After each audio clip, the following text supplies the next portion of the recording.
11C is a resolution approving an amendment to the Magnolia Avenue Warehouse District redevelopment plan relating to terms of tax increment financing and delegating to the Industrial Development Board of the City of Knoxville the authority to negotiate and accept payments in lieu with respect to certain projects within the plan area. Move to approve. Second. Motion made to approve and seconded. Council members, just a few remarks as you begin the discussion of these items, C and D. I just wanted to state that from the very beginning of the stadium proposal, I said I would support it if the benefits to the people of Knoxville outweighed the cost to the people of Knoxville. Since I've taken office, we have scrutinized this project, and thanks to Stephanie Welch, we've helped shape and negotiate it. And we've worked through, more recently, significant global market changes that have affected not just this project, but all construction of projects across our city and indeed across the country. So since I've talked about the benefits and the costs, I just wanted to recount a few of the benefits that I see to this stadium project. This stadium will revitalize a site that has been vacant for 20 years and an area that has lacked investment for even longer. Knox County and the state of Tennessee are covering more than half the costs for this public amenity inside the city of Knoxville. I'm just going to repeat that because that's sort of historic. Knox County and the state of Tennessee are covering more than half the costs for this public amenity inside the city of Knoxville. And just last night, County Commission voted unanimously to apply their Knox County tax increment to help cover the cost of this project. That's a big deal, and I want to publicly thank our Knox County commissioners. Randy Boyd, who's here tonight, has stepped up in a major way. He donated the land, which is valued at $10 million. He's contributing in a just donation, free and clear, $6 million. Boyd Sports, thanks to our tough negotiations, is going to pay $1 million a year for 30 years, and that's the highest rent ever negotiated for a minor league baseball team. Gem Development has committed to an additional $100 million in private projects surrounding the stadium site, and that's going to be a major boon to East Knoxville. And now, the reason these items are here before you today, Randy Boyd has agreed to cover the gap in funding through an unsecured loan. This unsecured loan will only be paid back after the city and county debts are paid, and only if the new tax revenues are actually generated. So what are the costs if we don't proceed? We will perpetuate this notion that Knoxville is a city where the beginners win. We will miss out on a once-in-a-generation opportunity to create an amenity that will revitalize our community, particularly East Knoxville, an amenity that can attract and retain young people to our city, and an amenity that will provide jobs and investment for families. So the bottom line, this is a good deal for the people of Knoxville. I support this project, and I hope council votes to approve these items tonight. We have some people signed up to speak. We have 3 people for and 4 people against, and so we'll see if council wants to listen to more than the stated rules of 6. We'll start with the first 3. Brandon Bruce, please come to the podium. You have up to 5 minutes to address council.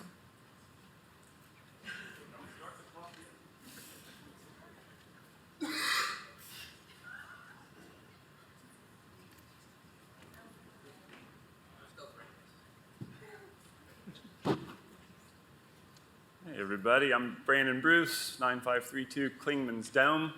I always love being in this space because 5 years ago in front of school board, and Mayor Kincannon was there, we got the Guinness World Record for breaking the number of students learning how to code in Knoxville, which was pretty awesome. And now we have the opportunity to talk about a huge project for Knoxville. 4 weeks ago, I was riding my bicycle down Bluff Mountain pretty fast, about 30 miles an hour, and came around a turn and ran smack into a black bear, which is why today I join you with a broken foot and a broken leg. But like thousands of other Knoxvillians that day, after getting out of the emergency room and the specialist, I hustled straight over to West High School to catch the first playoff game for One Knoxville Sporting Club, our professional soccer team here in Knoxville, which we won in our historic first season. And I think the energy for so many of you that were there that night is emblematic of what's about to happen in Knoxville when we have this stadium. 20 years ago, my brother and I converted a Ford van and drove about 30,000 miles across the United States, just crisscrossed. Meet family that we hadn't met before, visit state capitals, state parks, most of the national parks, and catch as many summer baseball games as we possibly could, everywhere from Kansas City to Baltimore. And that was a huge attraction because it meant that we got to know those cities and know the people and know the culture of all those cities, and we did it through baseball. 10 years ago, I took my daughter to her first baseball game. We went over to Kodak and watched the Smokies. She was 2. We sat on the grass in the outfield. I caught a home run ball and gave it to her. It's a ball she still has. We still talk about it. We have great memories of that game. And around about the same time, 10 years ago, KCDC wrote a report on the Warehouse District referring to it as the heart of Knoxville. And I love that because I think the stadium is going to provide that rhythm of exciting activities, a pulse of the downtown area, which I'm also excited about. I think a couple years after that, Christy Branscombe at the time was deputy mayor and COO. And for those of you in real estate, you're already familiar with this phrase, but to me it was new. She said, well, we're always looking for the highest and best use of a piece of land or a building. And to me, as Mayor Kincannon described, this satisfies that criteria in spades. I think it was 3-4 years ago, pre-pandemic, the mayor of Oklahoma City visited Knoxville for the Leadership Knoxville Mayor's Luncheon, and stated simply, and he's written a full book about it, but simply stated, he said, to make a great city, you make a great city in which to live. And then he described ways in which they'd gone about that in Oklahoma City, including the revitalization of their canal/inner-city river network and the construction of a big stadium that recruited their NBA basketball team. And those were huge projects, big commitments on behalf of their citizenry that paid back in spades for the community and made Oklahoma City, if you visited there anytime recently, anytime in the past 10, 15 years, a pretty amazing place to go. So today, as I think back on all those experiences, I think this is going to be a place where when kids in their 20s are converting vans and traveling around the country, this is a place they're going to want to come. They're going to see a game. They're going to want to experience Knoxville. They're going to want to come to downtown Knoxville and spend time here. And families that have toddlers at home that want to go see their first baseball game, their first soccer game, their first concert, they're going to go to that venue. They're going to have an awesome time. And it was interesting, last night I had a chance to greet and welcome the newest youth leadership Knoxville class. And I also got to do this last year, and I taught high school last year. And so out of curiosity, I always ask my students, what are the most exciting things happening in Knoxville to you? What's neat if you're 16, 17 years old? What are you excited about? One of the things they mentioned were the scooters. They love the scooters. They love the scooters downtown, so that was pretty high up on the list. They mentioned the food hall. They were excited about the food hall. Hey, we can go and choose from 10 different places to eat. That's pretty exciting. Number 1 on the list, stadium's coming. We're excited to go see games. It's going to be where we go hang out. We can't wait for it to be done. Whether it takes a year, 2 years, 3 years, whenever it's ready, we're going to be there. Many of them, I'd say a good majority of my classes are staying here to go to University of Tennessee or other regional colleges in the area, might be going to Maryville College. And they were like, so we're going to be here for those games. It's going to be great. The others that are going away for college, many of them said, but I want to come back. I want to live in Knoxville, and this is one of the things that's going to make this community awesome for me to come back and experience and enjoy. So I, for myself, for my family, I'm looking forward to this project. I think it's the highest and best use for the area as described by the mayor. And so the items on the agenda that stand up for approval tonight, to me, are very reasonable and prudent and a great way to greenlight this project. So thank you, and thank you to Randy Boyd and Boyd Sports for making it possible. Thank you. Thank you. Next person signed up to speak on this agenda item is Katrin Latham. Katrine, I'm sorry if I'm not saying it correctly. Please come to the podium, state your name and address for the record, and you will have up to 5 minutes to address council. Hello, is correct the first time, Mayor. Katrin Latham. Address is 9310 Aldergate Way. And I also come to speak in support of 11C and D on the agenda this evening. As a young professional in Knoxville, I've witnessed, as I'm sure many have the past week, the influx of students we have coming to UT Knoxville. It's extremely exciting as an alum to see everyone come back to the city, and starting once again the excitement of football season being on its way. However, I've also been here during the summer where it gets a little bit quieter in our lovely city. Having the Smokies here in Knoxville would be an added benefit for the city, especially as they predominantly play during the times of the year that other major college sports are not occurring. So the Smokies would give young professionals like myself a reason to come downtown and a great opportunity to enjoy a local sports team throughout the summer. And I believe adding this facility to our city will encourage more young professionals like myself to move to the area or stay here after graduating from UT Knoxville. So I hope you will support these resolutions. Thank you. Thank you. Next person signed up to speak in favor is Cole Morgan. You could come to the podium, state your name and address for the record, and you'll have up to 5 minutes.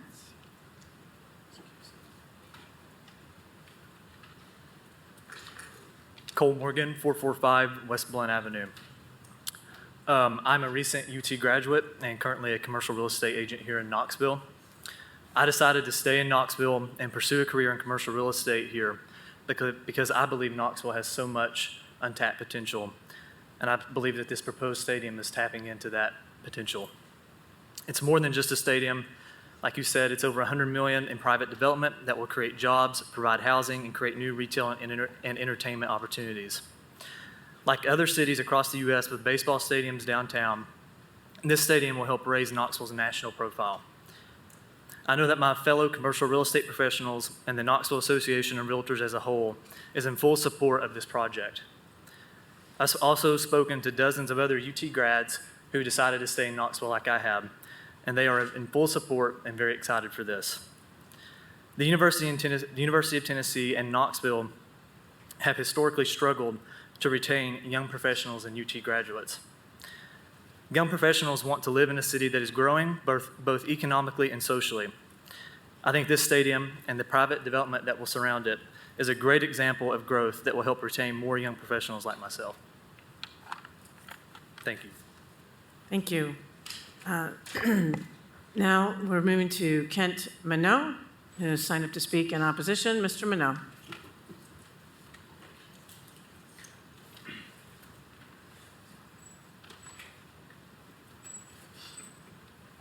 You'll have up to 5 minutes. Yeah, thank you. Thank you, Mayor. You mentioned changing global market conditions in relationship to this. And yeah, you're right, the world's in a big economic pickle. Pandemic-related supply chain issues have caused a sharp increase in both the price of building materials and the price of energy.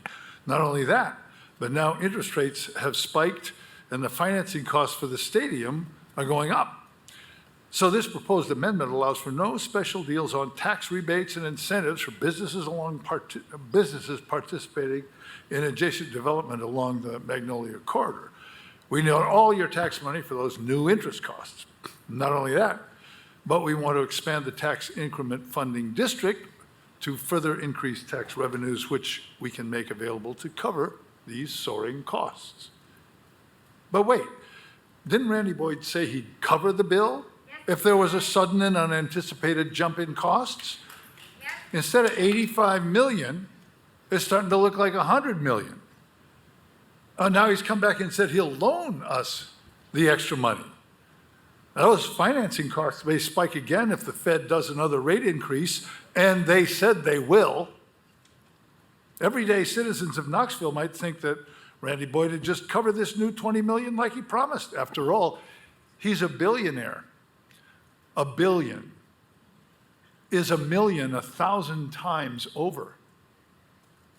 He could cover the 20 million and still be enormously rich.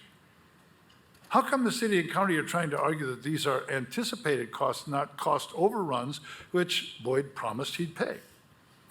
So now an increase in anticipated cost is different from cost overrun, so Randy Boyd doesn't have to pay, and we taxpayers are stuck with the bill. A loan will have to pay back, well, under certain conditions anyway. Mayor and city council didn't listen to labor advocates in the Sierra Club back when it would have made a difference. We asked the council to insist on community benefits agreements, which would have protected us all with clear language and a binding commitment. It also would have created a real pipeline for low-income Knoxvillians to join union apprenticeship programs and have career path jobs. Now we have nothing in writing, and the situation we warned about is upon us. You need to listen to the people who put you there.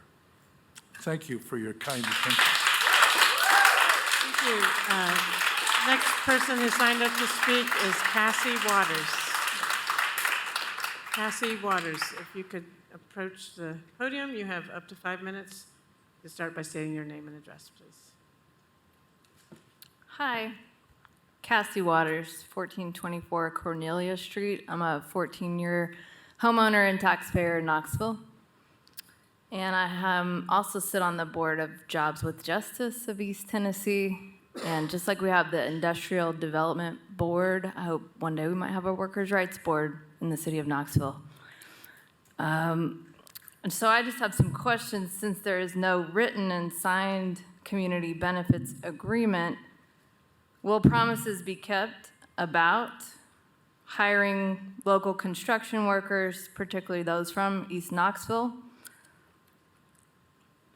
Having U.S. Department of Labor approved apprenticeships so jobs lead to careers? Requiring first-rate health and safety protection on the construction site? $15.50 per hour minimum wages and health insurance for stadium operators, operations, and hospitality workers? Who will document how many minority contractors are involved in building the stadium? And how many East Knoxville residents are hired as construction workers? A written community benefits agreement would have guaranteed documentation and accountability. There would have been a way to hold the developer accountable for the agreed benefits to the community. Who will hold Randy Boyd accountable for his promises? A key promise to not come back to the city council for more than the $65 million has been broken. So this makes us call into question all the promises regarding employment and fair treatment.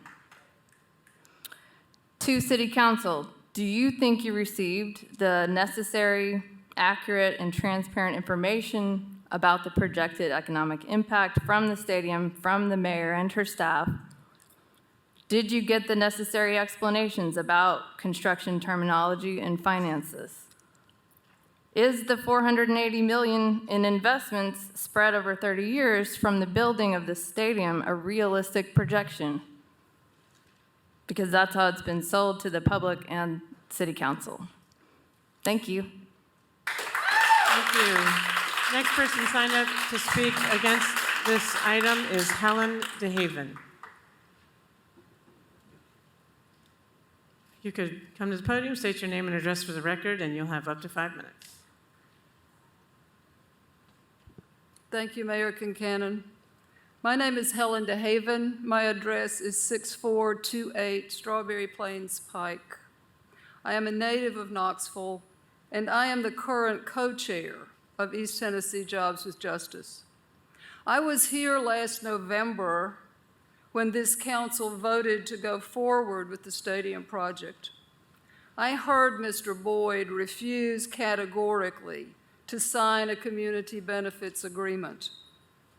Among other things, the community benefits agreements would have ensured that local workers would be hired to build and staff the stadium. It would have ensured that 40% of the construction workforce was hired locally, with a priority given to East Knoxville workers. It would have provided United States Department of Labor certified apprenticeship training programs for young and unskilled workers, and that would have led to careers for them beyond the stadium work.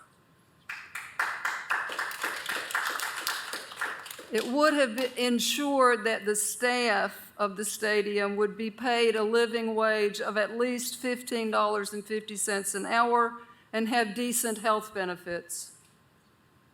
We still have no guarantee that these or any other benefits will accrue to the community from the building of the stadium. I also heard that night last November Mr. Boyd give his word that if the cost of the project exceeded the $65 million the city and county were committing from taxpayer money, he would assume those costs.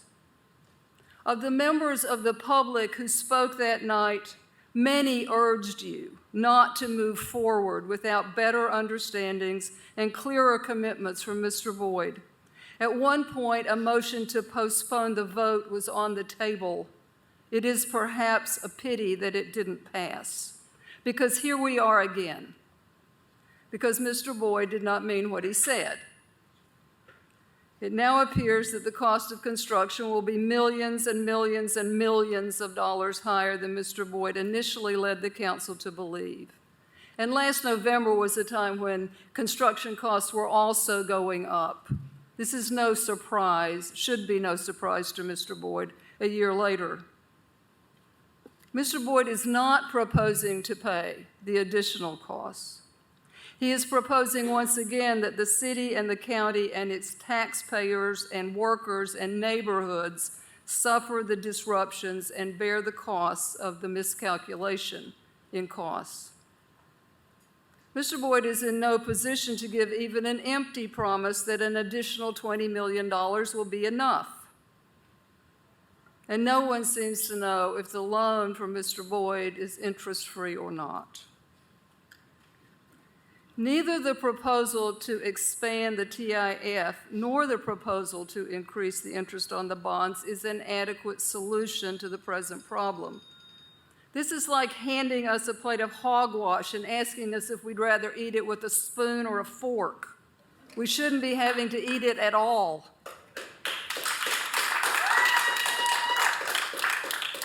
Jobs with Justice urges you not to go forward without a guarantee that the developer cannot pass on additional costs to the community, however they are characterized.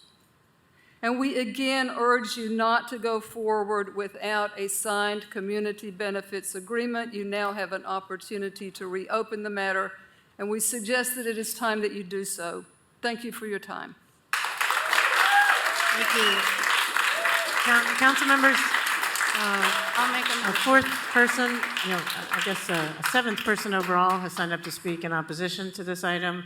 Your rules say 6 people. If there's a motion to I'll make a suspend motion to suspend the rules. Okay, motion's been made to suspend the rules and seconded. Any questions or discussion? All those in favor of suspending the rules for this extra person to speak, please say aye. Aye. Any opposed? Motion carries. Gary Lowe, you've signed up to speak.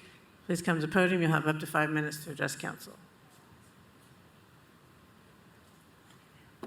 Thank you, Mayor, Council. My name is Gary Lowe, P.O. Box 50444, Knoxville, Tennessee, 37950.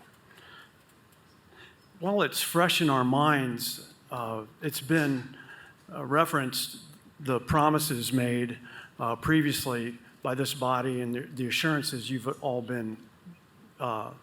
all received. First of all, I'd like to start out by saying I speak in respect to everyone here, and also to Randy Boyd and Doug Kirchhoffer, and of course their PR team, the Moxley Carmichael team. But I represent a statewide community organization, and it's a community that's concerned about taxation. And I've spoken to you before, but let me just play that clip, if I could, of that interaction. First, we'll hear from Council Member Andrew Roberto, and then Deputy to the Mayor Stephanie Welch will respond, and then we'll also hear from Lauren Ryder, and then Mr. Boyd speaks as well. But here's that exchange. What I've heard a lot from folks in the community is this notion of, not wanting to make sure that the taxpayers aren't potentially on the hook for cost overruns for construction. And so we've got a specific model that, as I understand it, is being used here, which puts the developer at risk for construction cost overruns. So I want to just confirm with you that that is the case. Yes, that is the case. That is, Mr. Boyd has agreed to be a developer, not just at risk, but he has agreed to take on any cost overruns related to this project. We're not going to have anyone ever come back to this body and ask for more money for construction overruns. That is correct. When does it come back to us that we would end up being approving an overrun if it exceeds the approved amount of funding that you are authorizing? I mean, we can't go over the budget that has been authorized by council without coming back to council. And trust me, I do not want to come back to council to ask for more money. Yes, thank you, Mayor. I just wanted to make the point that the developer at risk, or the cost overruns being the responsibility of the developer, is why the contracts are framed this way. The responsibility for cost overruns is with the developer. Therefore, the developer needs to have the ability to manage the budget process and not move it into a political process, basically. And I would like to restate for the record, because I have said before at multiple workshops, but Boyd Sports, we are going to guarantee any cost overrun. We will not come before you and ask you for any additional money. I will personally make sure that we cover any additional costs that happens. Okay. That is the end of the interaction on tape. We would like you to hold to that agreement, please. Let's just reflect. This body has just approved the largest property tax increase in our city's history. And now you all are seeking more tax revenue to pay for entertainment. That is not fiscally responsible. We must pay our police officers. We are entirely for paying them what they deserve, and actually I think they deserve more than what they're receiving now. We must keep our city safe, but we don't need to tax and spend residents. This will be the third baseball park built for the Tennessee Smokies franchise by Tennessee taxpayers. I think we've paid enough. Thank you very much. Council members, that concludes the people signed up to speak to this agenda item. Councilmember Parker and Councilmember Testerman. Thank you, Mayor. This evening, we are being asked to approve an amendment to the interlocal project agreement, next agenda item, an expansion of the TIF district near the stadium in order to capture additional taxpayer dollars to dedicate towards stadium construction debt. Tonight, I'm urging my colleagues to call a timeout until all information pertinent to this project is made available and a legally enforceable written instrument to members of City Council and the public. Had we required the developer to present a stadium budget to City Council as part of a fully executed development agreement, the developer would have been required under Section 6.5 of the development agreement to cover the cost overruns of the stadium construction. Or under Section 5.1.1, the developer would have been able to negotiate with the Sports Authority on a plan to either lower the cost of the stadium or present a request to the city and county for an amendment to the stadium budget. But again, we have yet to be presented with a detailed stadium budget that includes the plans for stadium improvements. As the last speaker has stated, at our last meeting on November 12, 2021, we were told that the developer was given such oversight over the budget because the developer would be covering cost overruns. That does not seem to be the proposal before us tonight. What I'm asking my colleagues to do is to not rush tonight's vote and to instead let's take our time and get it right this time. I wanted to share a few concerns that I have after reviewing the documents before us tonight.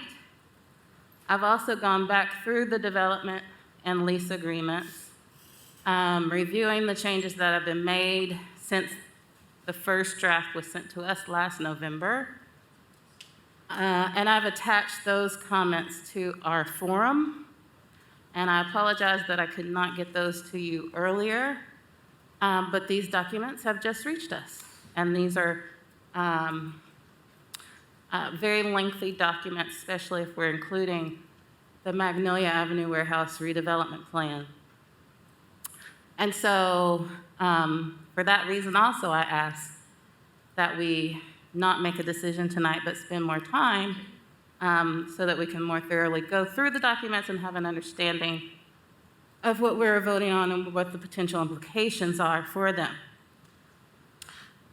But I must say, at the top of my list of concerns is the fact that in order to secure City Council support on November 12, 2021, we were promised profusely by several individuals in this room, including Randy Boyd himself, that cost overruns would be covered.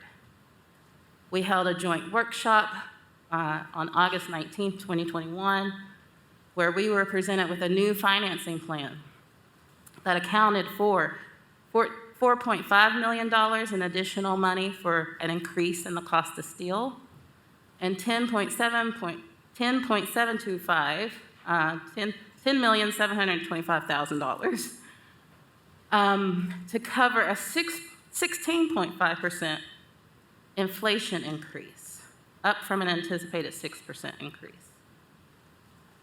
At the time of our meeting on November 12th, the developer and all parties involved were perfectly aware that costs are volatile in the construction industry currently, which is why it was important for us that the project was governed by a guaranteed maximum price contract and for the developer to cover cost overruns as required by the development agreement. All of that was on the table at our last meeting. I'm calling for a workshop on this new proposed financing plan and a public hearing on the Magnolia redevelopment plan and the proposed amendment so that we can have a further review, and also so that the public can have a better understanding of what the implications would be if we were to commit additional taxpayer dollars to the financing of the stadium. And we also need time to have a better understanding of what the implications might be for the redevelopment area for additional tax incentives and abatements to be limited and only allowed if approved by the Sports Authority. I see no reason for us to rush this vote tonight. We've been given no reason to rush the vote tonight. Reasons we have been given in the past is that the developer needs to know that there is support for this proposal moving forward. And I believe with the city council and the county approval of the interlocal agreement in November, authorizing $65 million in bonds to be issued and guaranteeing, backing that $65 million loan shows the interest and commitment of the city to the project. The team owner's company has been selected as the developer, and a construction manager, Denart Construction, has been named without protest over the contractors. Has been named without protest as the contractors without a competitive bidding process. The actions of the city and the county should be and should have been enough for the developer to do his due diligence towards this project. The stadium construction contract with a guaranteed maximum price and a completion guarantee, as required by Section 6.4.2 of the development agreement, should have been finalized once the interlocal agreement was signed and the Sports Authority gave approval to the development and lease agreements in February 2022. We have been rushed while the team, owner, and developer have been allowed to take their time. If we do move forward and Boyd shall be reimbursed rather than held to cover the cost overruns as promised, then R&R Land should not maintain control over the budget nor the plans for the capital improvements for the stadium. And instead, the budget designs and plans for the stadium should be required to meet the approval of the public through us, their elected representatives, before further public financing is approved. And all material changes moving forward that will require an amendment to the stadium budget must come back before us. As has been stated, there are other verbal promises and commitments that have been made that at this point we cannot rely on simply the word, unfortunately, of the developer. A community benefits agreement is still needed to ensure the verbal commitment is upheld to maintain a hyper-local focus of East Knoxville for stadium hires and ensure livable wages for stadium jobs. State law prohibits local governments from entering into agreements with developers that require local hires and set wage requirements. State law also prohibits cities from setting our own minimum wage above the state minimum wage, which is $7.25 an hour. However, we have some tools available to us to influence worker wages in the city. Raising the wages of city employees, which we have done, not only raises the wages of our employees, but also influences area employers who are competitors to raise their wages as well. And another tool is a community benefits agreement, allowing space for legally enforceable community benefits to be developed between a developer that is receiving significant public financing and a community organization that is able to represent the needs and demands of the community and oversee adherence of the developer to the tenets of the CBA is a tool that we can use to ensure that these verbal commitments are actually realized and ensure long-term economic benefits to the very community an economic development project is supposed to benefit. I believe it's time for us, for Knoxville's leadership, to use all of the tools available to us to directly address the alarming rates of poverty in our city, and especially in the area where the stadium will be located. I'm calling on my colleagues tonight to hit pause until a workshop can be scheduled, a public hearing can be held, and until we have all of the details about this project moving forward, which, as I understand it, will not be until December or January of this year. I have additional, that's 2 pages of comments that I have out of almost 30. I will pause there and allow for further discussion, but I have additional comments and questions. Thank you. Thank you. Councilmember Testerman.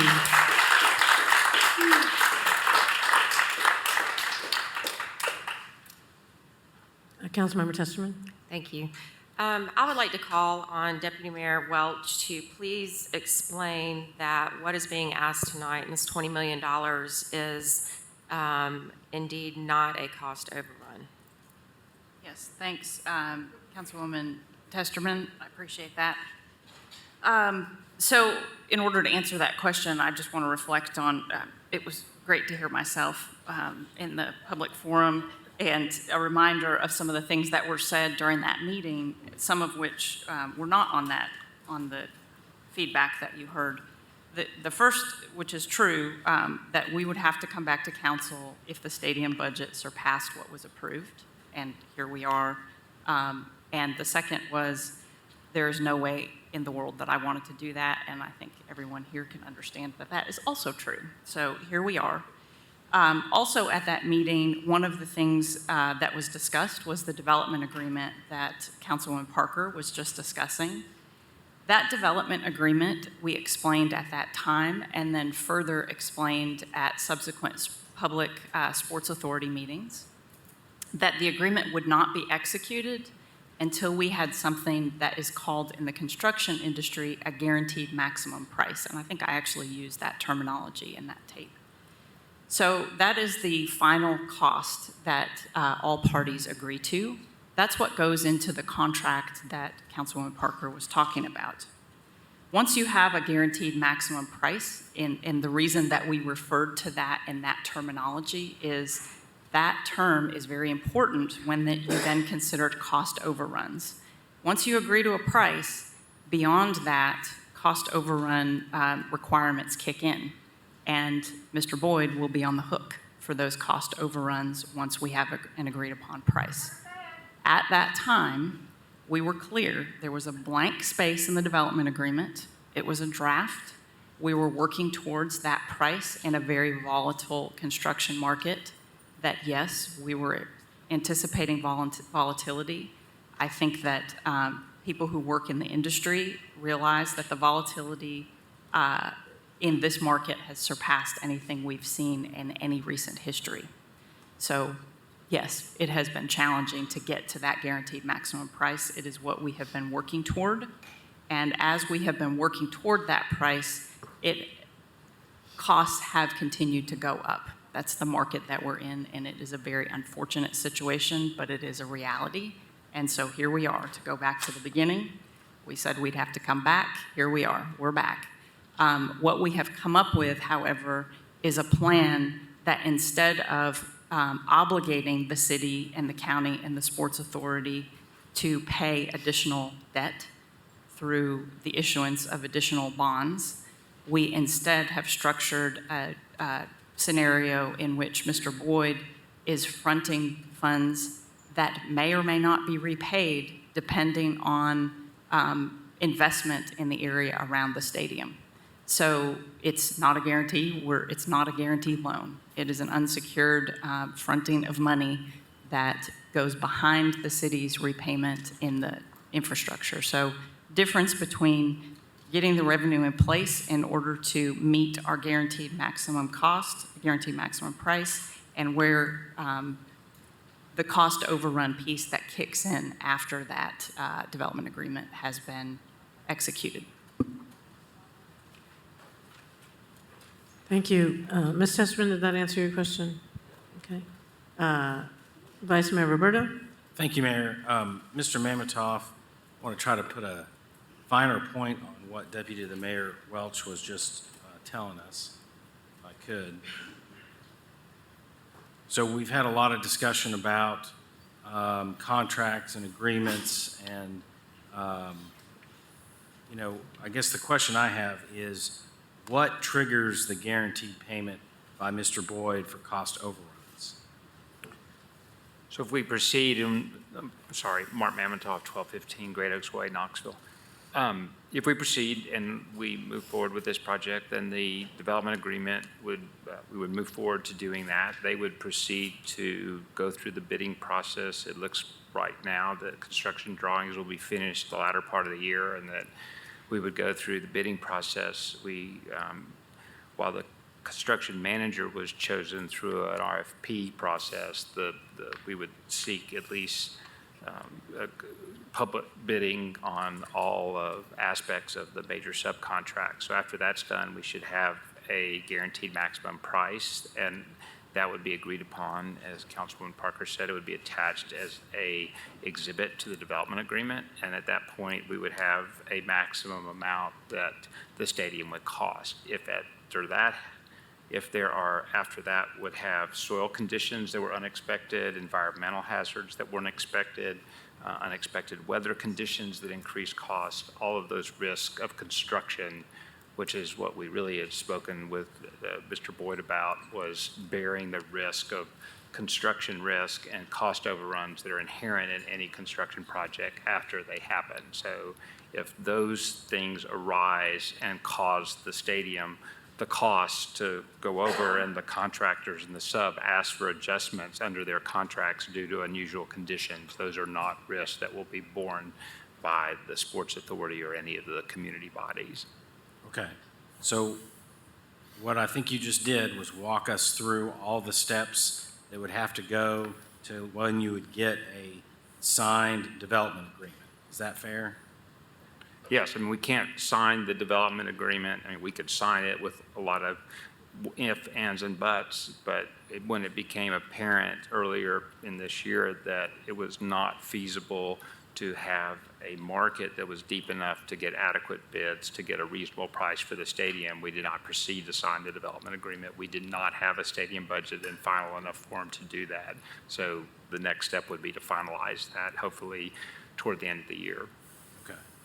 So then what I'm hearing you say, and just to make sure that I got it right, is that what triggers the guaranteed payment by Mr. Boyd for cost overruns is a signed development agreement. That's correct. Okay. And then what do you need at this point to get to a signed development agreement? What are you lacking? Well, we're lacking final construction drawings and bids. In a normal time, we had hoped that the design drawings, which are fairly complete but are not 100% complete, would have been adequate for us to get good pricing that we could have attached a budget and gone through it. It became apparent when we tried to bid the project that that was not realistic and that there was not, given supply chain issues. I know you all are tired of hearing the word supply chain issues, but you can't. Of this type of a 2-year-long construction project, you were just not getting bids for some of the materials. It is starting to calm down. We are much more hopeful that we'll have a deeper bidding process. We are going to ask and they will continue to be. The Sports Authority has their own construction consultant who will be right there involved in the bidding process to make sure that we get that. And so once that process is undertaken and we have a price that's within the available funds, in other words, within what we are asking you all to approve tonight, then we could proceed. If for some reason it came back higher than the available funds, if you do approve what we did tonight, then we would not really be able to proceed. So there is still an outside limit, that $20 million essentially of additional costs, that if it went over that, we would not be able to proceed. So is it fair to say that the biggest obstacle to moving forward at this point is that you need construction plans? Final construction drawings.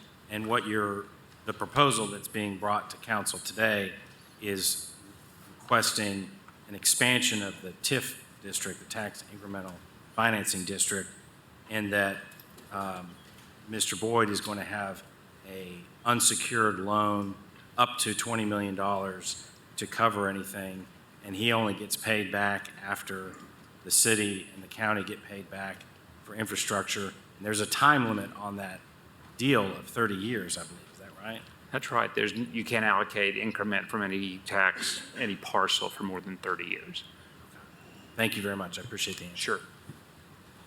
Thank you, Vice Mayor. Councilmember McKenzie. Thank you, Mayor. Mr. Mamatoff, if you'd come back to the podium, please. Sorry about that. So, a couple of questions. The first one is, have there been adjustments made in the design to lower costs since Council and Commission approved our investment in this multi-use stadium project? I'm so sorry. I couldn't hear the question. Yeah. Have there been adjustments or changes made in the design of the multi-use stadium since the city and the county? Yes. Yeah. I'm sorry. Yes, there have been changes. I may not be the best person to give them in detail, but I can certainly give you the high-level changes. The biggest change is they moved the team offices out of the stadium into an adjacent building, so that removed the costs of constructing that office space as part of the project, and they will absorb that cost. So on top of the other contributions that Mr. Boyd is making for land, roughly $6 million that he is still making for other costs that we met with you all before. That's not included in this TIF. That's additional contribution that he is still making. They've also taken on the cost of constructing the office space outside the stadium to reduce the cost of the stadium. There's some other things. There's still stands. There's still fields. We're still going to have a good time. It'll be a nice stadium, but there are some other adjustments, slightly smaller boxes. I'm sure Mr. Kirchhoffer could give you a better detail than I am, but yes, there was quite a bit of time spent trying to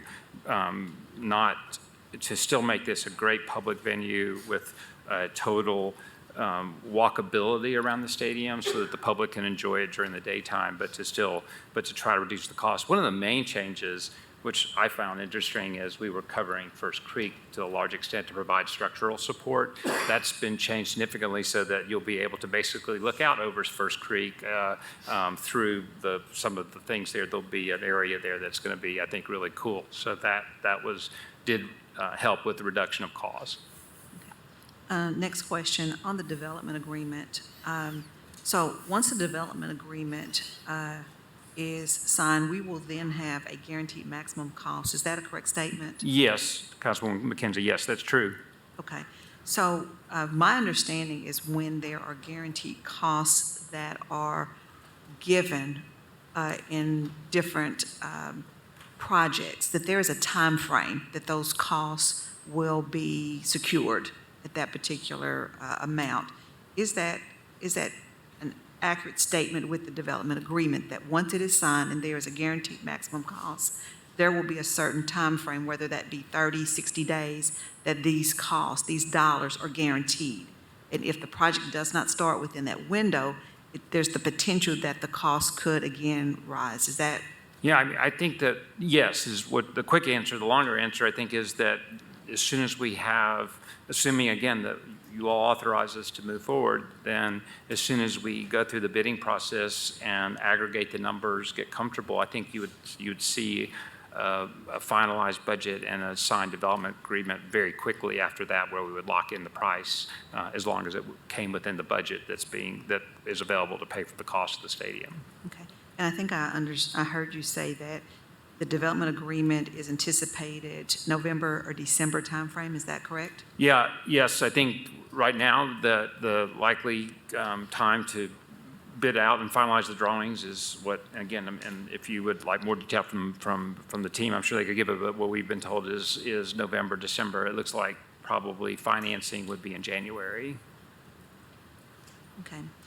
And then also, I do want to address that the Urban League, the contract that was signed with the Urban League, and I would look to Mr. Boyd and Mr. Kirchhoffer to correct me, that the Urban League, the contract with the Urban League and Gym Development was designed to ensure that there are minority contractors, that there are people from the community, that are there's outreach, there's sessions done to get them engaged in the stadium project, and also to provide training to have them prepared for job opportunities.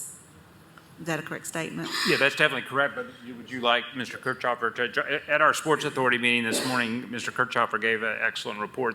The only good thing in my judgment of having to reprice this and not bid it out is we had a great opportunity to see how our efforts in the DBA area were working and to make sure that they're even more enhanced and better prepared when we go back this November. And I thought, did a good job. Mr. Kirchhoffer gave an excellent report to the Sports Authority on the efforts that were made. I know Councilwoman Singh was there, and I don't know if she got to hear the report, but it was quite detailed, and I'm sure Mr. Kirchhoffer would be glad to provide that report to you all if you would like to have that. Exactly. Thank you. And I'm sorry that I wasn't able to make that meeting. I did hear some feedback from that meeting. You didn't miss a lot, but yeah, I think so. Right.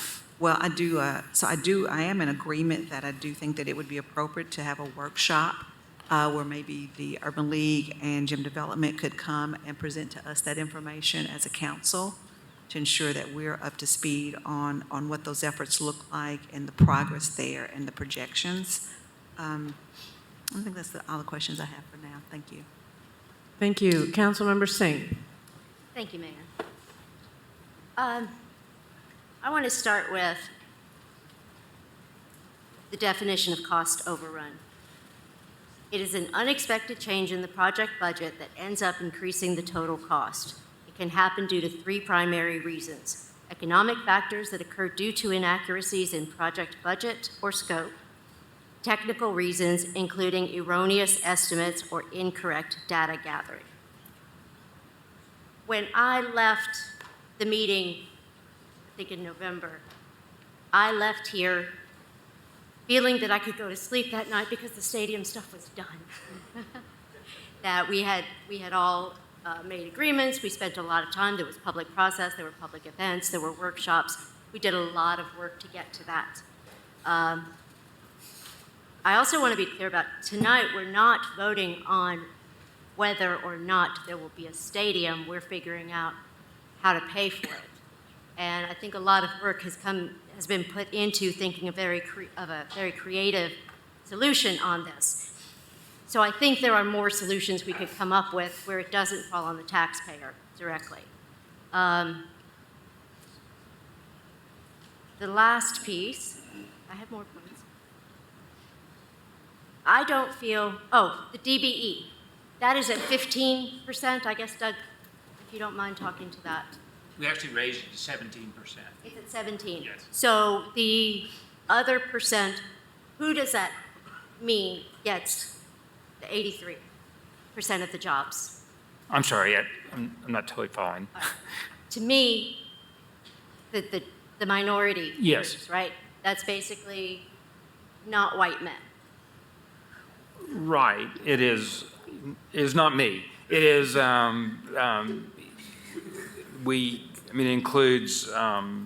it includes disabled service veterans. It includes minorities, African American, Hispanic American, and then it would also include women-owned businesses. So it is a fairly traditional definition of DBE. We spent a lot of time, and I got legal. I'm not a constitutional DBE expert. With this, got some help from hiring someone not in my law firm who's an expert in the area to try to help us draft this as broadly and as legally as possible. I'm going to interrupt. I'm not going to battle over the definition. Yeah, legal but yes, that is the definition. We're really okay. I'm just saying that yes. 17% to cover that huge group of people is not much at all.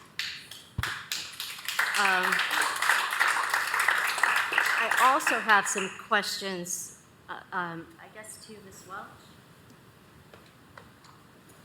When we finally get a guaranteed maximum agreement and we write a check for it, who does the check go to? So there's not a check that goes to anyone, but Yes. there will be. Figuratively. So there'll be a construction fund that the Sports Authority will issue bonds. The state has contributed $13.5 million, right? So there will be a construction fund, and Mr. Boyd is donating $6 million, and so that will all be, under the purview of the Sports Authority. Okay. And then from who will the Sports Authority send the money to? The contract, the agreement is with RR Land. Who owns RR Land? RR Land is a company of Mr. Boyd. Thank you. Yes. So this is a project where, I don't even know what to say. I'm not like,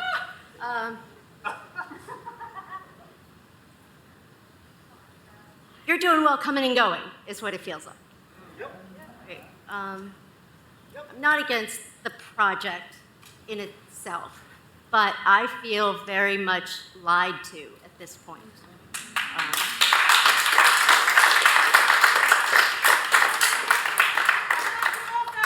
Please do not disrupt our meeting. Thank you. And that's a very strong feeling for me. So I feel like anything moving forward, I don't feel like I can trust. I think a workshop is a very good place to begin because it seems like I have to read every single word of the contract and then go back over it a couple more times in order to make sure that what is generally, that we were led to believe something that was not true. That any costs over what we approved would be covered by you. And I know that you've been very generous. I know you've given a lot towards this. I also know you get a lot from this, both from your hobby and your love, but also financially. After the private development is done around, you had guaranteed like $100 million.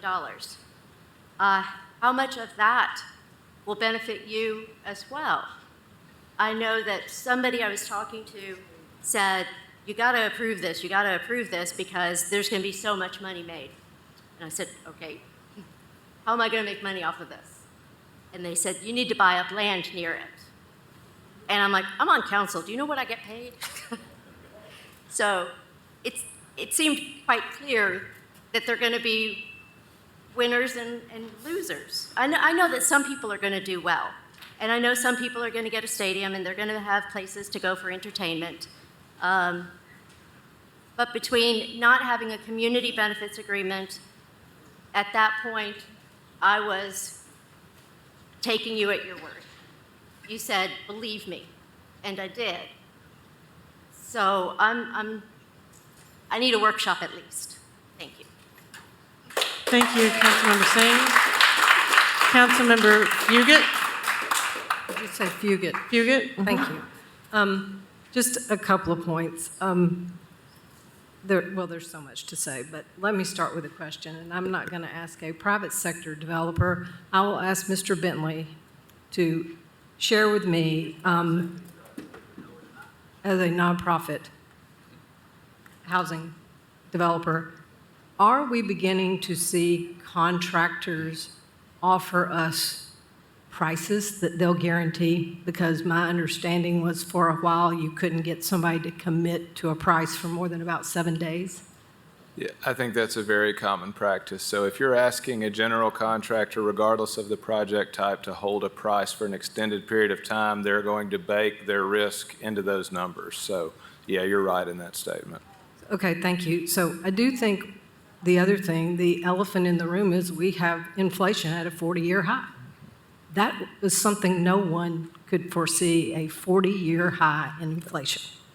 That's blown everything out of the water. That's absolutely right, and I'll make one other comment. We priced a multifamily affordable housing deal about 8-10 months ago, and then we priced another very comparable deal about 4 months after that, and there was about a 20% escalation, same contractor pricing. Sure, there's a few minor differences among the two projects, but it's a very unpredictable market no matter what you're trying to build. Thank you. I just wanted that for context, because it's happening to every project, a for-profit, a not-for-profit project. I understand people feel the way they feel about things. I don't believe we were intentionally lied to. I believe that in good faith, everybody thought this thing could be built for $65 million. And then we can't build it for $65 million. My hope is that by the time we get to December, prices have come down on some things, and maybe we won't need the full $20 million. So there's that.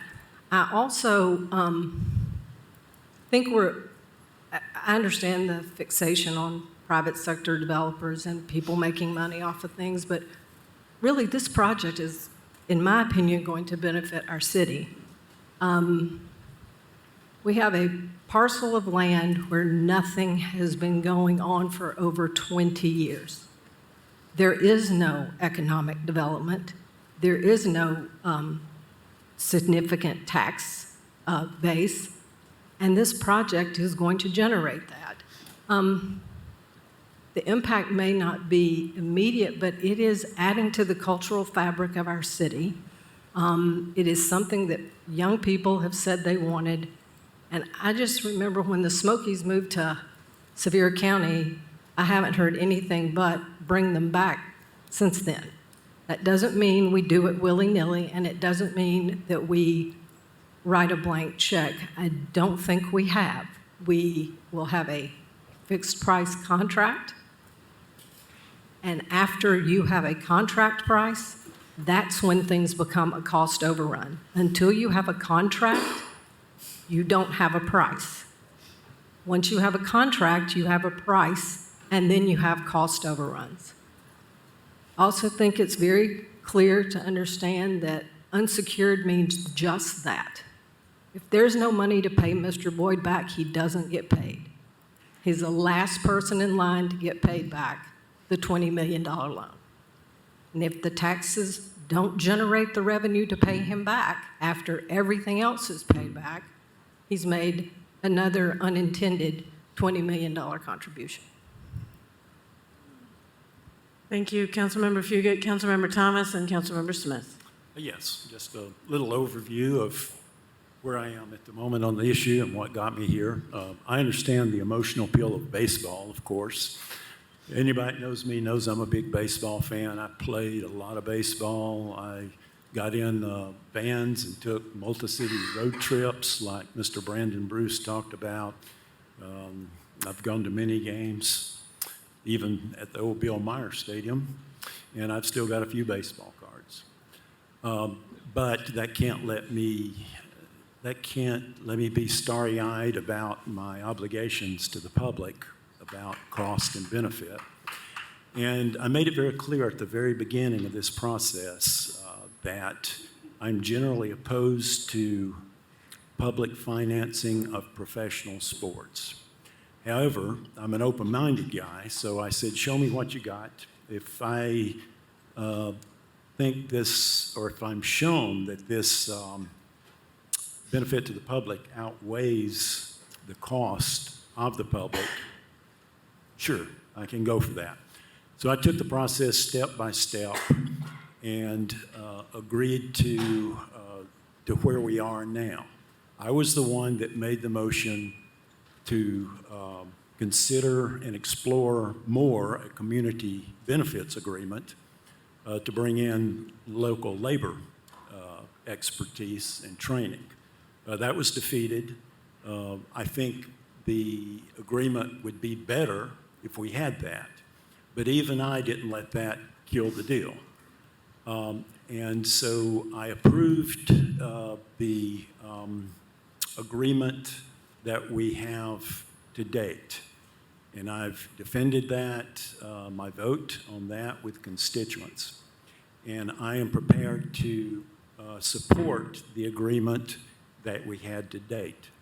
However, these amendments to that agreement, to me, are taking us down that way down that slippery slope that a lot of municipalities have done. I have lost confidence that what is being proposed is going to be a benefit to the community that is better than the cost to the community. What we've gotten into is kind of a conundrum of loans, paybacks, expanded TIF districts, et cetera, trying to figure out a way to make these numbers work. But in my mind, I have extended the how should I say it? What the public is willing to contribute as far as I'm going to extend it. Anything past the agreement that we've already had that talked about the $65 million estimate, You got to stay next to your mic. we can call it an estimate, we can call it cost overruns. Anything that's lacking after that, in my mind, is the duty of the private sector and the free market to take up the slack. I'm not willing to commit any more than what we've already committed. Again, I will stand by what we've already committed. I think the cost benefit works. But if we vote tonight, I will be a no vote on both amendments. I won't oppose a workshop to reconsider it, but I am not prepared, based on what I know right now, to extend any kind of contractual or monetary obligations from the city to make this work. I want it to work, but it's going to have to be the private sector and entrepreneurs who have, I think, the means, the ability, and the connections to make it work based on what we have already extended. So, thank you. Thank you. Councilmember Smith. Thank you, Mayor. I don't want to rehash. I'm not going to rehash the stadium concept. I think we did that for a long time, and there's been plenty of public input on that. I do think we need to dig into the detail of this change before us. So, this change before us, I just want to be clear, is a direct result of inflation that was unforeseen. And so that doesn't mean we have to pony up as much money as we're asked for. So I think that requires due diligence, and I've had a lot of concerns from people in my district that are worthy, and some of those questions have been asked by the speakers tonight, and some of my peers have asked that question. I have a few follow-up questions just for clarity. We are being asked to extend the TIF district area in order to pay for this cost increase. And so I have some clarity to seek for what that means. So Deputy Welch, just to be clear, are we spending the city's existing budget on this change? No. Okay. So said another way, are any existing tax dollars going towards this change? No, Councilman Smith. Okay. So in other words, just as a refresher, the way TIFs work is that we're expanding an area, incremental revenue that comes in from that area will be used to pay back the loan. And I think one of my colleagues, I can't remember, mentioned it. The loan that we pay back will only be paid to the developer, in this case, Mr. Boyd, if there's enough money generated as projected from the TIF district. Is that all correct? That's correct. Okay, so he will be the last person paid as it relates to this TIF portion that is being added, correct? Correct. And there's no money coming from our existing tax dollars, particularly those that went to fund police officer raises this year. Is that correct? Correct. All right, thank you. With that said, I'm not comfortable, I appreciate Councilmember Thomas's comments. I'm not comfortable with any other additional cash outlay for this project either. However, that's why TIF works. And I think it is the one tool that we have in our tool set that I feel comfortable using because it's not taking any existing tax dollars. Our budget's not slimmer every year. This is new revenue that would only come from that TIF district. Now, one thing I will say is, as a refresher, if this isn't developed, if the stadium's not built, there will be private development of which the city gets no access to. It'll be private dollars. It'll be all profit.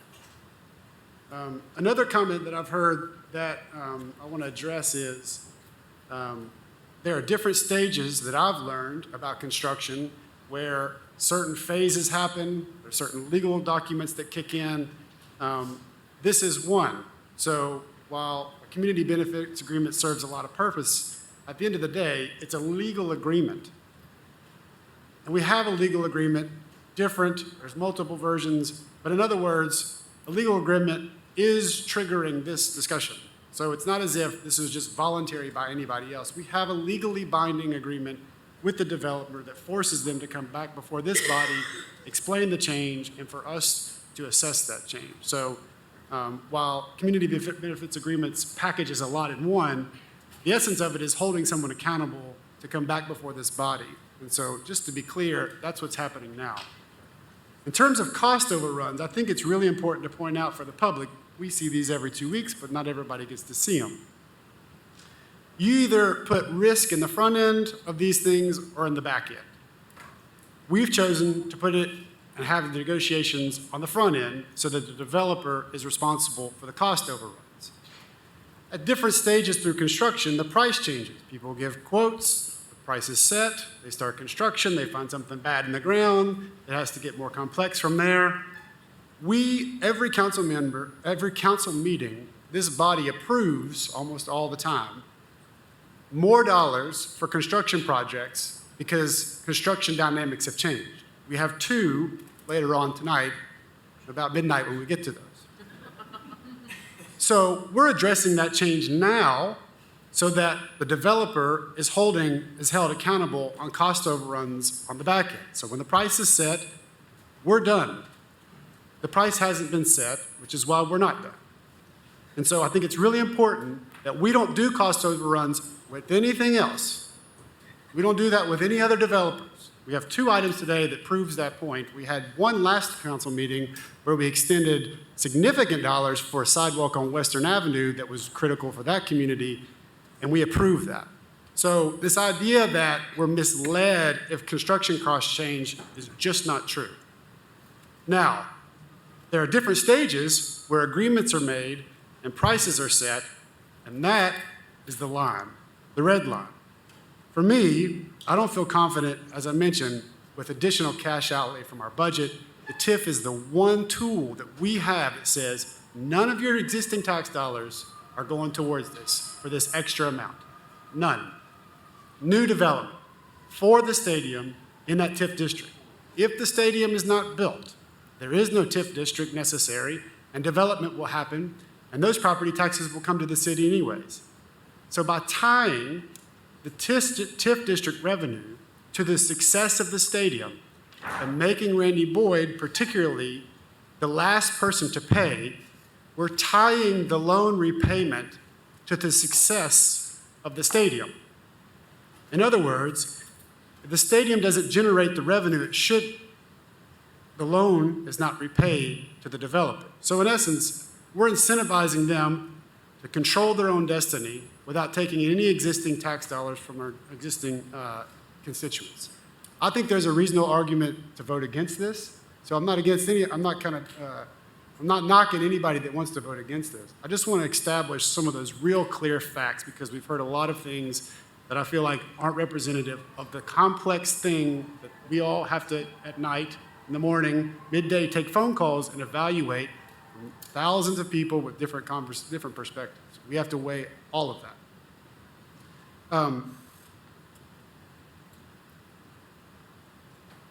Let me ask one more question. I think it was clear earlier, but there have been changes to the design to reduce the cost of this project. And I think Mr. Mamontoff listed some of those, but have any of the changes in the design reduced the public amenities or the public's access to the stadium as agreed to months ago? Ms. Welch, could you address that? No, Councilman Okay. Thomas, or Councilman Smith. No, the design changes have not changed public access, and in some ways, I think providing an opportunity to interact with the creek in some ways has enhanced public access while helping to keep costs down. I honor and trust your statement, given the gravity of this decision. I'd like, Mr. Kirchhoff, would you comment on that, please? I can repeat the question if you'd like. Please do. Have any of the design changes due to the impact of these cost increases reduced public access or public amenities? No, I think that by the way, I'm Doug Kirchhoffer with RR Land, P.O. Box 51887, Knoxville. The primary changes had to do with the non-public areas. The concourse itself, the seating bowl, the public amenity space is essentially unchanged. The upper level, the club area, the lounge area, the event space that can be used on non-baseball, non-soccer, non-event days for other types of activities is still in place.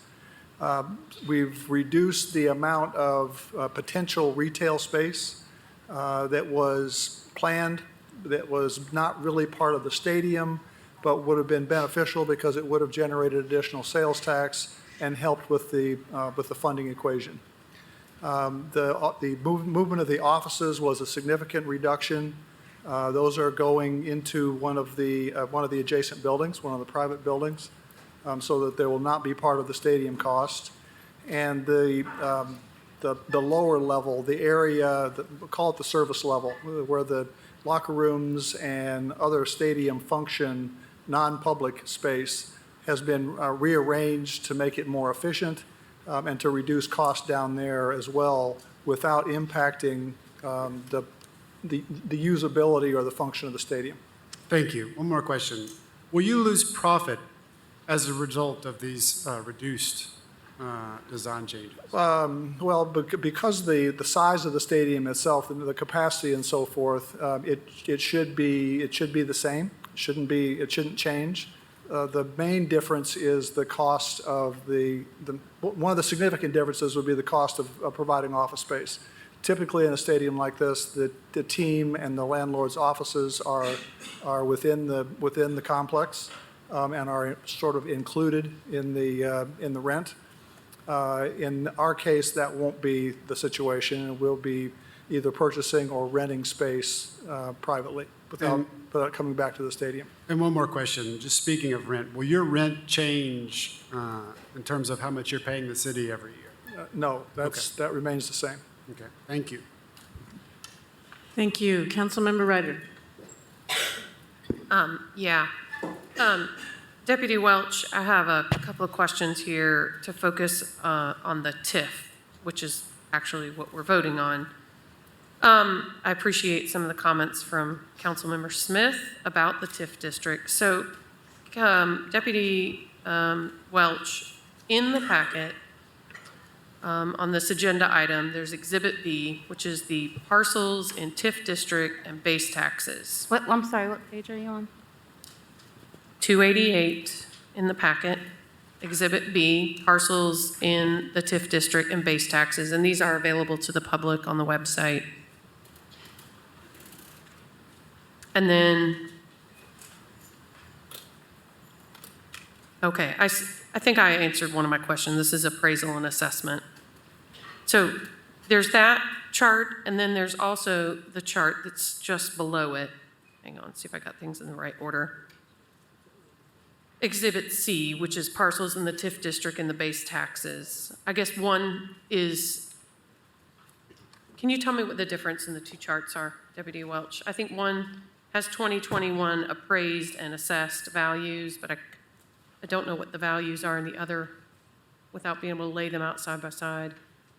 So Exhibit C, I believe that's the 2021 base tax year. I think Mr. Bentley, is he here? Mr. Bentley? He may have stepped out.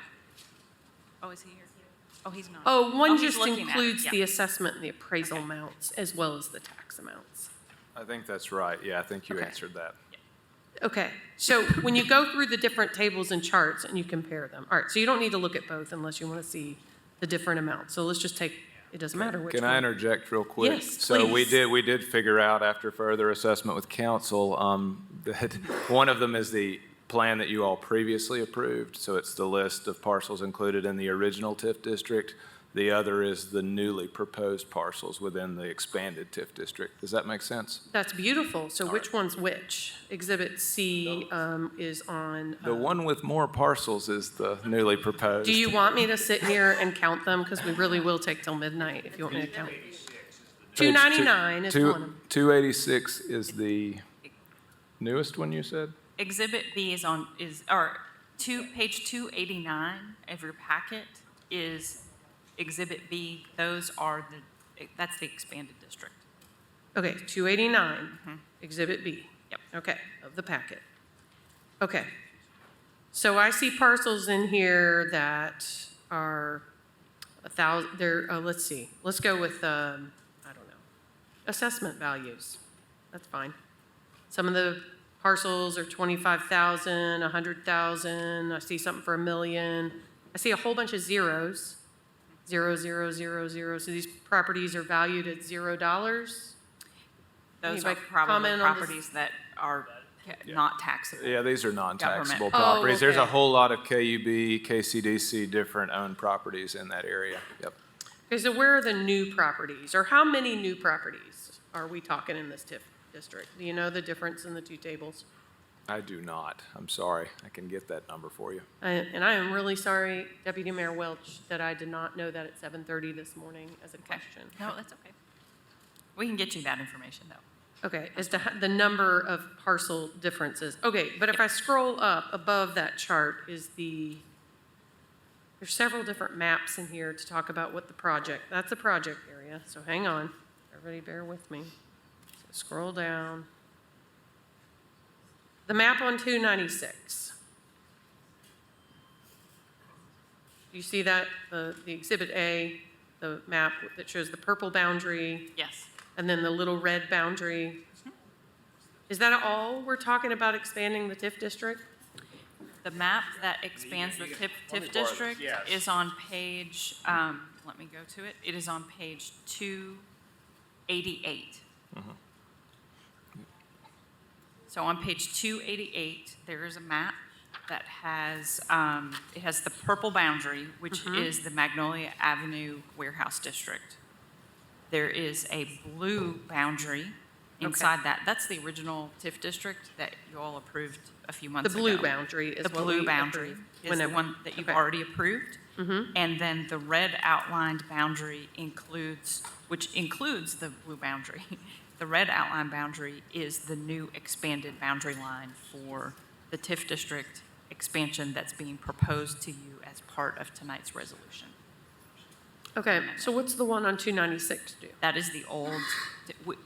Oh, it's the old Magnolia. That is the old map. That's the blue boundary on page 297 is the same outline as the blue boundary. And on 296, that's the expanded, we slightly expanded the Magnolia redevelopment area to incorporate a couple more blocks. So the The little 296. red part. Correct, yep. Okay. All right, appreciate the clarity. Councilmember Parker? Your light is on. I don't. Thank you. So a lot to address. following the discussion. At the top of the list, I still argue that we are moving forward not in the proper order, and that we need to see a finalized development agreement before discussing further financing. If you look at section 5.1.1 of the development agreement, it allows for a stadium budget to be set once the agreement is finalized. And then, at that point, after a bidding process, once the results of that process are collected, the development agreement allows for a revision to the stadium budget that's included in the development agreement. So there are already mechanisms in the development agreement, mechanisms that I don't necessarily like, but allow for future changes to the stadium budget. But having no agreements in place while we approve financing for the stadium gives no protections to the taxpayers, and it sends no message to the developer to not come back to us for further and further and further requests for funding. Absolutely no message. So the development agreement needs to be executed. We also have no documentation in front of us that would obligate Randy Boyd to make a loan to the city. The language we have in front of us says in the interlocal agreement that we will limit the tax incentives and tax abatements so that KCDC will have access to additional revenue to service debt on the stadium. Under the redevelopment agreements, it states that KCDC will take on $50 million, of which funding may be provided by a member of the team, or something really vague. It is extremely vague. Nothing that I consider a binding language that would require Randy Boyd, RR Land, Boyd Sports to provide the funding necessary to cover these costs.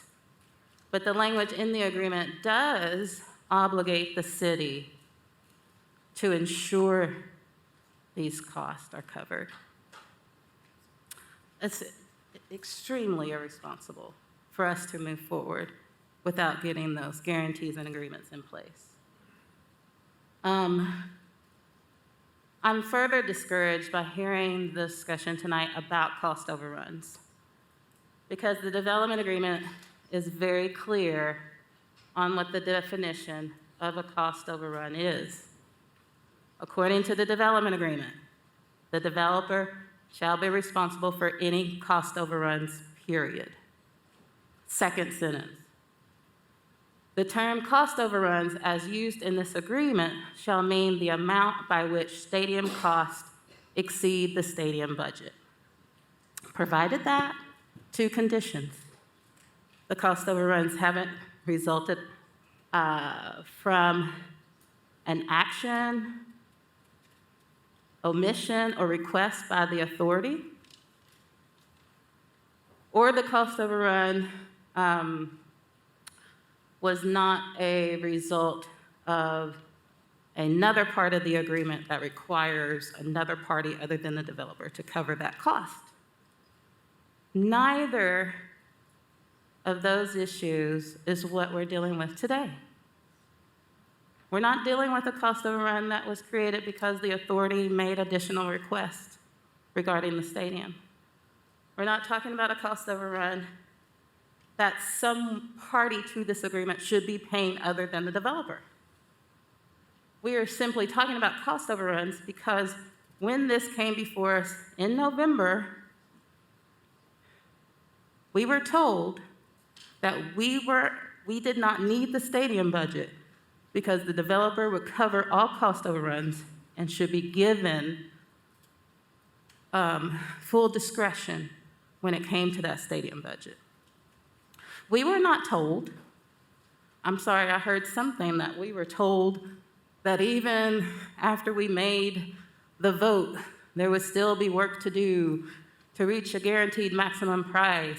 None of that took place. Do you know how many times I've watched that meeting? That conversation did not happen. What did happen were profuse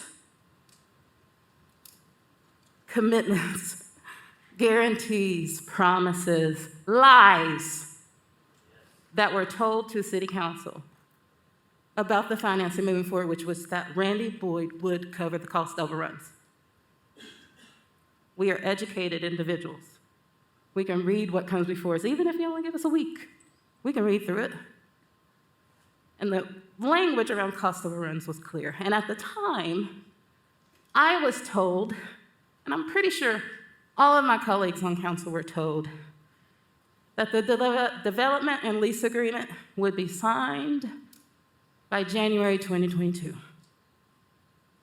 And that the time between our meeting in November and the Sports Authority meeting in January was our time to influence the final details of that development and lease agreement. So we signed an interlocal agreement with the assurances that the development and lease agreement that held the developer to the tenets of the agreement that, as we understood it, would shortly be signed after we signed the interlocal agreement. And yet here we are, 9 months later, and those agreements have not been signed, and the developer has not moved forward on the promises made.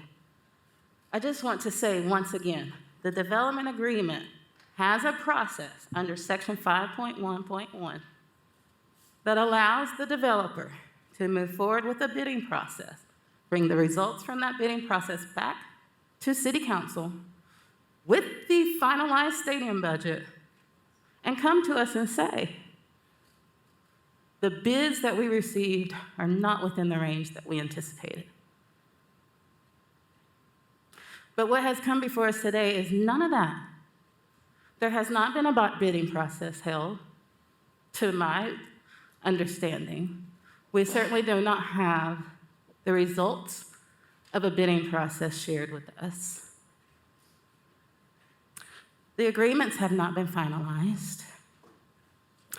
I've spoken with KUB, KCDC, about I would like a copy of the redevelopment agreement.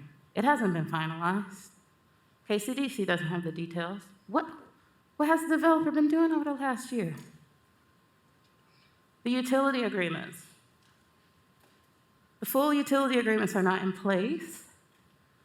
When I talked to KUB about the expenses that would be taken on for those improvements, it was clear that this type of assistance is not going to be offered to every development in that area.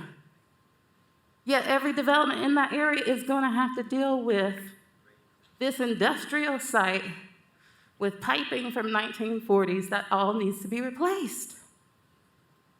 So when we expand this TIF district and funnel all those financial incentives to the stadium project, what financial incentives will we have to encourage additional development in that area that we need to actually pay off the debt that we're committing to? We need so many more details to make a good decision about this stadium project. Workforce development agreement was mentioned with Urban League. I've asked for a copy of that, and I hope to get it soon. I have not received it yet. When I saw, reading through updates to the development and lease agreement, the Urban League was actually taken out of those agreements and is not specifically named to give the developer more flexibility. So if folks felt like the Urban League was a trusted community member to serve in this role for the developer, well, they're not necessarily written into the agreement. But as I've argued before, we need more oversight. a diversity coordinator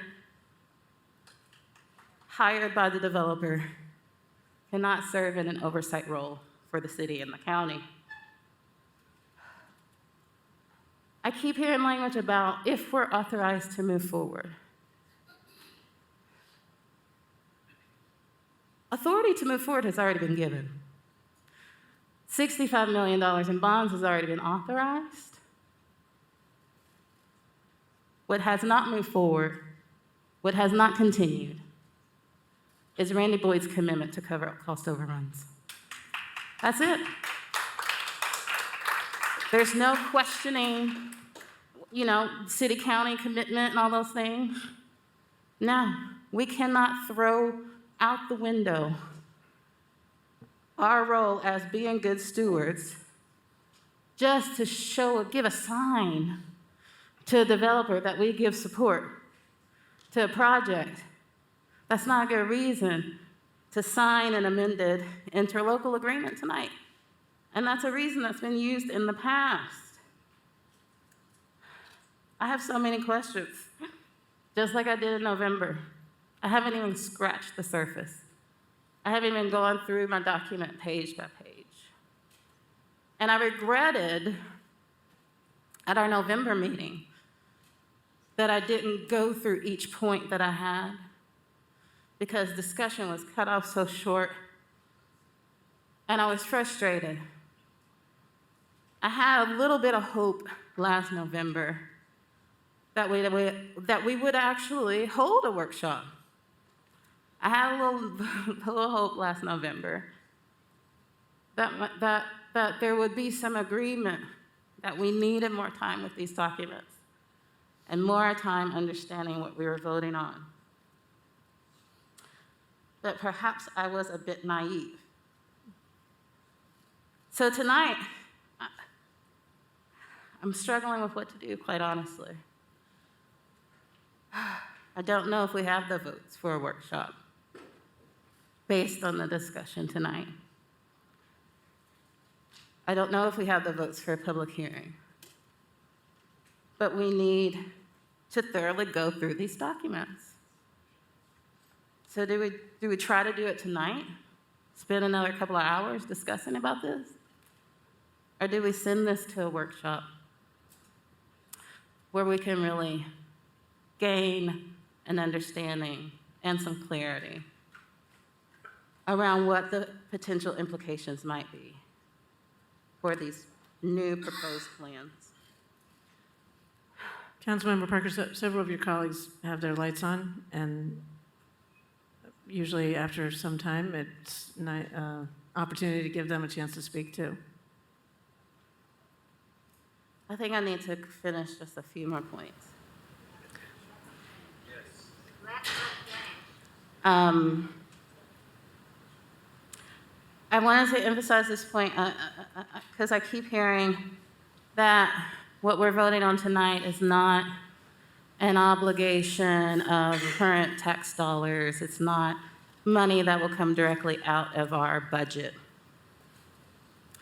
However, it is taxpayer dollars that we have to be good stewards of. And it's taxpayer dollars that are meant for this redevelopment area. Not just one building, not just the stadium and the condos that surround it, but a whole area we're trying, to change. I've heard a lot of reference to the South Knoxville waterfront redevelopment area in the media. I mean, we certainly haven't given space to have these conversations as a body, but I've read news articles just like you all have. And I would like to know more because I want to prevent the mistakes that have been made, because there have been mistakes, and I want to copy the good stuff, learn from what's happened, and move forward. And when I think about what I know of the South Knoxville waterfront, I don't believe it's one project that got all the financial support from the city to create what we see over there. So if we're talking about one project, essentially, sucking up all the support, What will that mean for this area? What will that mean for the parts of this expanded TIF district, an area that's been historically a low-income area, you know, the high percentage of Black residents? What will it mean for business owners in East Knoxville who may want to grow their business that are located in the TIF district, or move their business there and be a part of the redevelopment effort? Have we identified other incentive packages that can be offered? Or are we restricting that so deeply that only Randy Boyd and his partners will have any financial benefit from this area? It's really not clear to me at this point. Ms. Parker, there are now 4 of your colleagues, and your rules do say that after one person has spoken for 5 minutes or more, then it's opportunity for other members, if their lights are on, to give them a chance to speak. So if you Gotcha. could conclude, and let's have your colleagues have a chance to speak as well. Thank you, Mayor. Okay, thank you. I'm worried about the retail space that has been removed. We see in the presentation made at our workshop on the financing plan for the stadium that in August, 2.4 million was added.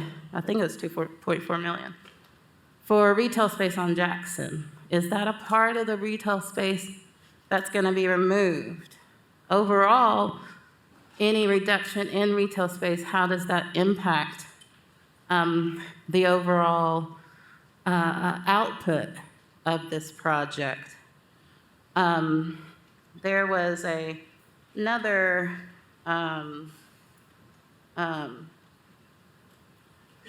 okay, I have about 20 more comments, so I will pause there, but I will stop with a couple of things. One is going through the Magnolia Avenue redevelopment plan for me, and it's my first time reading through this plan developed in 2011, was an opportunity for me to see what could be possible and what the community has come together to say is their vision for this area. And of course, Bayfield Stadium was not included, just in case y'all were wondering. And what I saw were, you know, a community that had been developed where I imagined different lots that I'm looking at would hopefully have different owners and different individuals in our community who are able to benefit from this economic development plan. With the stadium, I don't see that.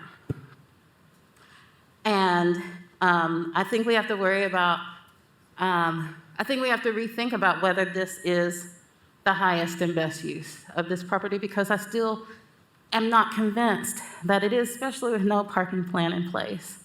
And I have a whole page where I talk about that because there have been new updates as projects like Caledonia Flats, you know, transition parking lots into residential. We need to have an understanding where folks are going to park. And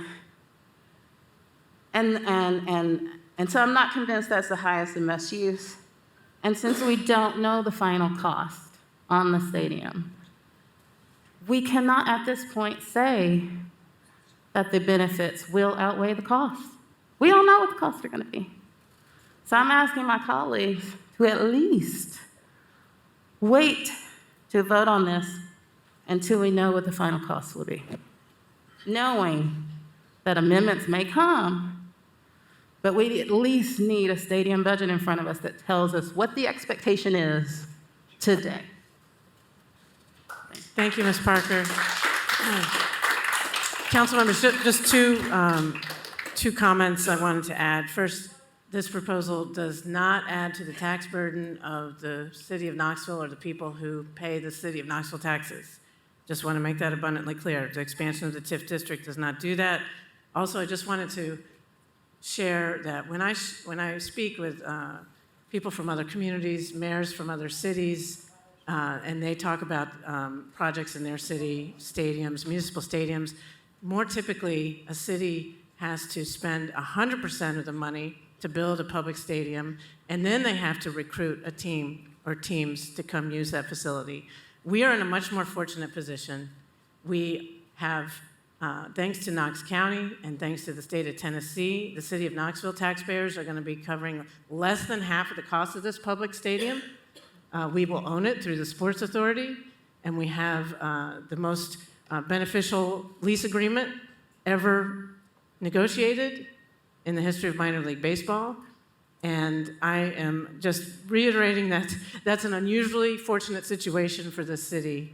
And I think the benefits far exceed the costs, and we've done our due diligence, and I look forward to your support for this. I'll call on, I think, I'll go with Ms. Fugit and then Councilmember Smith. Just a quick question. So the county has already committed their tax dollars to the $20 million loan, correct? The TIF. Correct. They've committed that their portion of county taxes within the expanded TIF will do that. So Yes, they voted unanimously last night to Unanimously. commit their tax increment to this project in East Knoxville, Right. east of downtown. That's, yeah. So the county, we're the only body that has not. Is that correct? Correct. Thank you. Mr. Smith? Thank you, Mayor. Just two questions. One for Mr. Mametsov. What is the, don't act so excited to come back. We're all extremely excited to be here again, so cheer up. There was a mention about cost overruns once a budget, a cost overrun, we've talked a lot about cost overruns, but cost overruns, as I understand it so far, are established once a budget, quote, once a budget has been established. Is that correct? Yes. Has a budget been established? No. Okay, well, I appreciate the concern about sequence of events. Just to be clear, cost overruns clock has not started because the agreement has not been signed. Is that correct? That's correct. Thank you. And then one for Deputy Welch. Has council been provided the DBE agreement with the Urban League?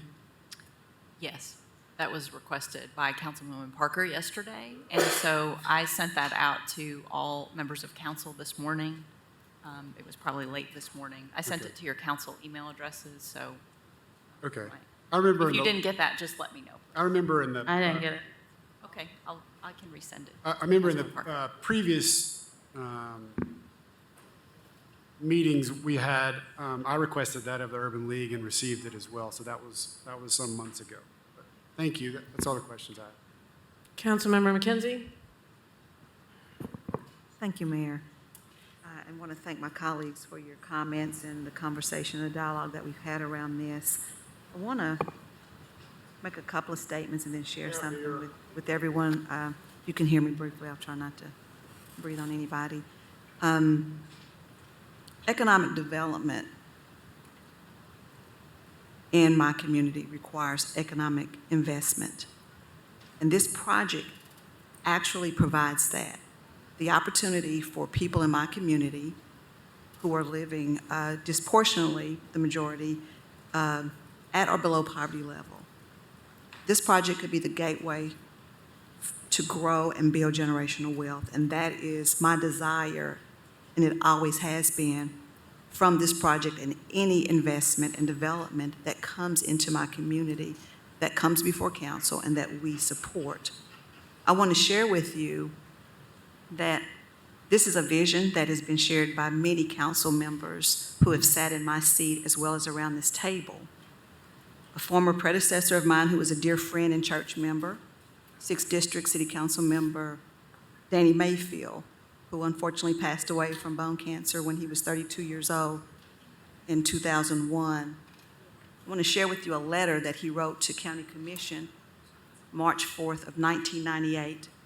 Dear members of the Knox County Commission, I wanted to attend your meeting today to express my opinion on the site for the proposed baseball stadium for the Knoxville Smokies. However, due to a prior commitment on my part, I am unable to address you personally. Therefore, I am writing this letter to you and request that you give it full consideration in your deliberations on the best site for the future home of the Smokies. I urge you to choose the current site at Bill Meyer Stadium to build the new baseball facilities. Increased baseball fan attendance can be achieved at this site with new and improved facilities, and at the same time, the stadium will continue to be a stabilizing force for the area community. If you do choose the current site, I pledge to support and push for additional funding from the City of Knoxville. Resources from both city and county governments will ensure that the Knoxville Smokies has a new home that both the team and our community can be proud of. Sincerely yours, Danny Mayfield, Knoxville City Council.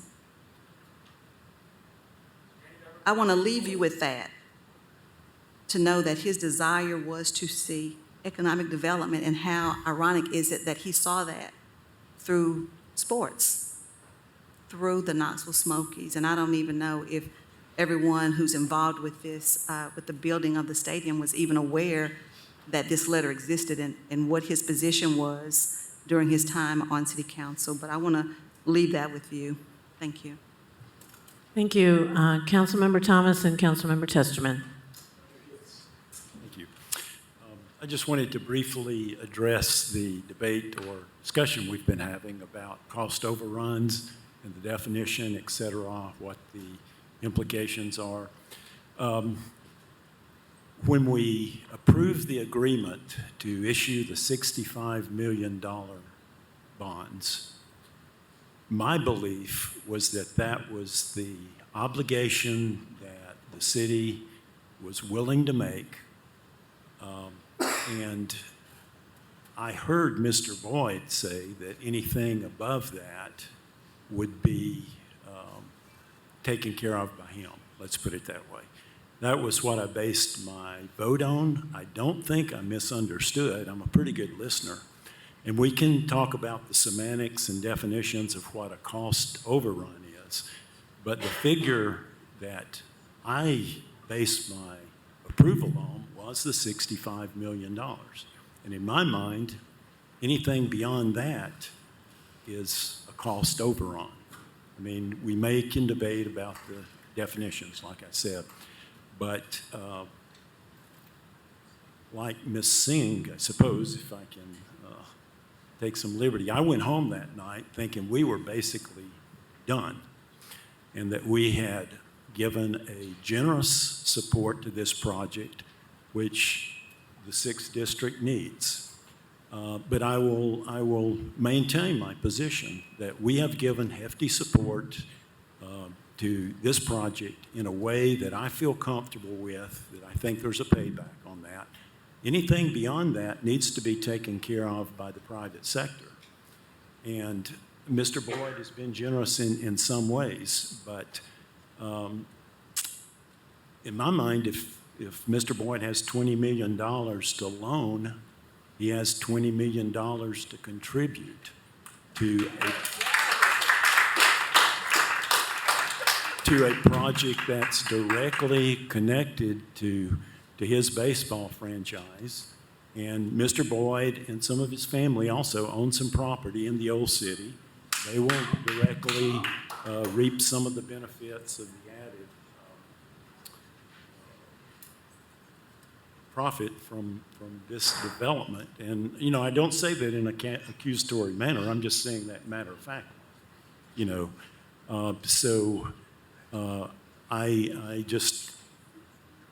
I don't think I'm going to move off my position that anything past the agreement that we made is going to have to be taken up by the private sector. And there is the means and the ability and the resources and the connections. If the private sector really wants to help Knoxville, then they will take up that slack and take it off the burden of the taxpayers. And it bothers me that we're expanding the TIF district. I was comfortable with the TIF district that we had agreed to before, but expanding this TIF district and giving the control of that just to the Sports Authority makes me wonder about how we're possibly limiting other entrepreneurial investment in that expanded TIF district that we may be able to reap the profits of quicker. If we take the TIF money to pay off our investment, first the city has to get it, which I'm all for, they pay us back. Then Mr. Boyd would have to get up to 20 million, if that's the figure. And not until both those were paid off would any of that money go into the coffer of the city that we can use to provide services for the people of Knoxville. So we're getting way down the road from the investment to an actual benefit. And those are my thoughts right now, and I will leave it at that. Thank you. Councilmember Testerman? Thank you, Mayor. I know we spent a lot of time talking about the cash outlay that Mr. Boyd has given to this project between the land, the added $6 million, the team's lease agreement, not to mention roughly $12 million that he's given to schools and nonprofits and businesses, including Green Magnet Academy, Center City programs, YWCA for housing capacity for women and domestic violence. All told, on a very short itemized list, is $78 million he has infused and committed to the people, our children, and the future of our community. And if that isn't a reflection of somebody who puts his money where his mouth is, I sincerely don't know what is. Saying we shouldn't be using tax dollars to fund a stadium, in my opinion, is short-sighted. You want to look at Chattanooga, which is a place where we have suffered from comparison for decades. And people fought and screamed when the aquarium was built there. And I think we can all agree that the transformation that happened to that city and to that waterfront, and now their council just approved an $80 million investment in a new stadium with no state funding, no private investor, and because they've seen the magnitude of positive change a project like this can have, especially when a population of 25 to 45-year-olds has grown at twice the rate of Knoxville, which solidifies we're well behind the 8 ball. And that's a demographic that any city envies. We heard from it tonight from one of our gentlemen who spoke in favor of this project, who's here because of everything that Knoxville has to offer. And it's not just the talent, but it's the economic impact that that demographic produces. And speaking of economic impact, from a recent third-party analysis led by the Chamber, the multi-use stadium will have an estimated $1.34 billion impact. Add 1,100 jobs, not including hundreds, if not thousands more construction jobs, all of which should remain local and build the workforce within and across our city and county. When people say we need to spend these public funds in future years on resources that more directly help downtown and other parts of the city, the disconnect seems to be that if it weren't for this project, there will be no new public funds because blight generates a whole lot of nothing. And you can't spend what you don't have. So that's the alternative. What seems to be getting lost is that the funding structure of this project is such that our annual commitment to the gap funding, so that's what's left after the lease agreement, after the revenue that's generated, after the state funding, after the TIF district, on this project is estimated to be $750,000. That is half of what it costs the city of Knoxville to keep up 2 public golf courses in this city. And here we sit. I reiterate, $90 to $100 million investment with a potential return on investment of nearly $500 million. That's the importance of public-private partnerships and what it takes to make cities thrive. How much more can we ask for an individual to give? Not to mention the risk he alone will assume. I find it remarkably embarrassing and unfortunate, quite frankly, that we are making this decision so difficult and roadblocking what is without question a legacy decision for the future well-being and prosperity of this city that we all call home. I would like to personally thank Mr. Boyd for your overwhelming generosity, for your unwavering love of this city. The rewards, I mean, if it weren't for Mr. Boyd, we wouldn't even be looking at the opportunities that we have in front of us that would never be able to be replicated. The rewards are significant, they are long-lasting, and the biggest risk is not taking this risk at all and truly crippling our city by depriving it of economic growth, job opportunity, problem-solving social services that this revenue will generate, and the chance to bridge our city and heal a divide that has long existed for decades. It is time to get off G and move to O. And with that said, I would like to call for the question. Okay. The motion's been made to call for the question. Is there a second? Second. Okay. Here, I already motion had to my call light for on. May I go and then we call the No, question? the motion's been made to call for the question. It's not debatable. We'll take a vote on the call for the question. All those in favor, please say aye. Aye. Any opposed? Okay, that sounds like it passed, but maybe we should do a roll call. Yep. Councilwoman Testerman. Councilman Thomas. Councilwoman Fugit. Councilwoman McKenzie. Yes. Councilwoman Parker. Councilwoman Ryder. Vice Mayor Roberto. Yes. Councilwoman Singh. No. Councilman Smith. The vote is 5 in favor, 4 against. Okay, the motion carries. Next item is, not next item, I'm sorry, now we're voting on the original motion, which is to approve item 11C.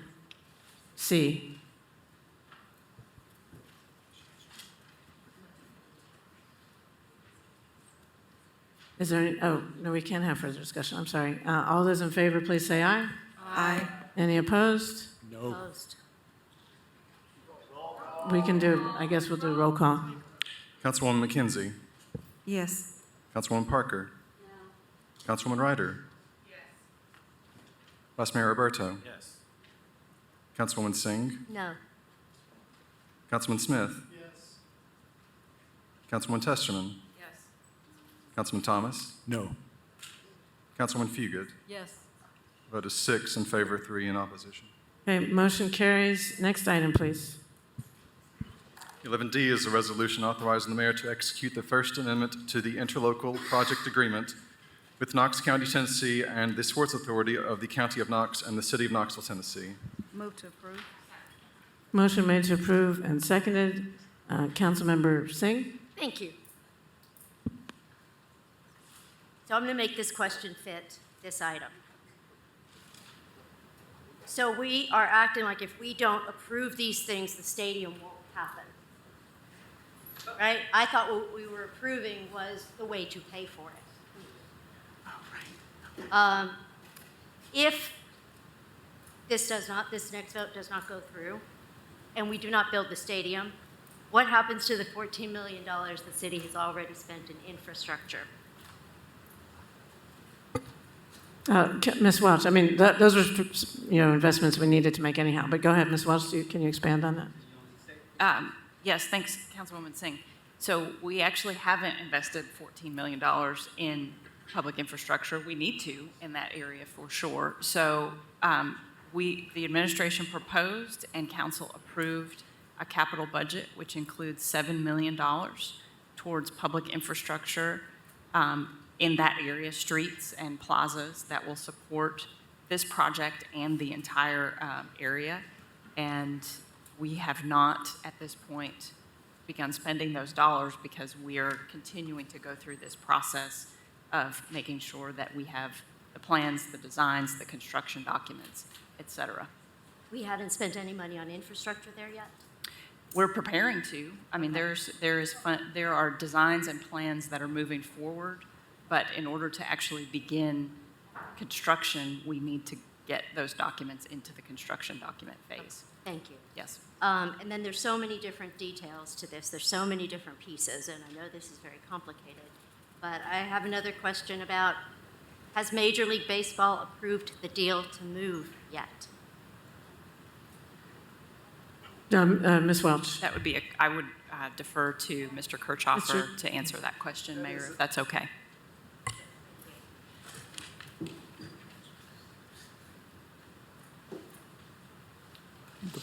The form of the lease has been approved by Major League Baseball, and the application for a transfer is a formality that, since the team is moving within its own existing home territory, is, again, just a formality.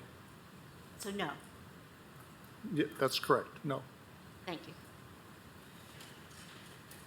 Council, I apologize. There's people signed up for this. I forgot that before I called on Councilmember Singh. There's 3 people signed up to speak in favor of 11D and 3 signed up to speak in opposition. First person in favor is Brandon Bruce. I don't know if he's still here. Okay, then Katrin Latham. If you would wish to add, please come to the podium if you've said, okay. And Cole Morgan, okay.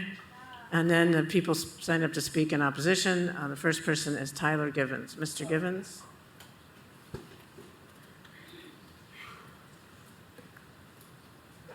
Hello, I'm Tyler Givens. I live in Knoxville.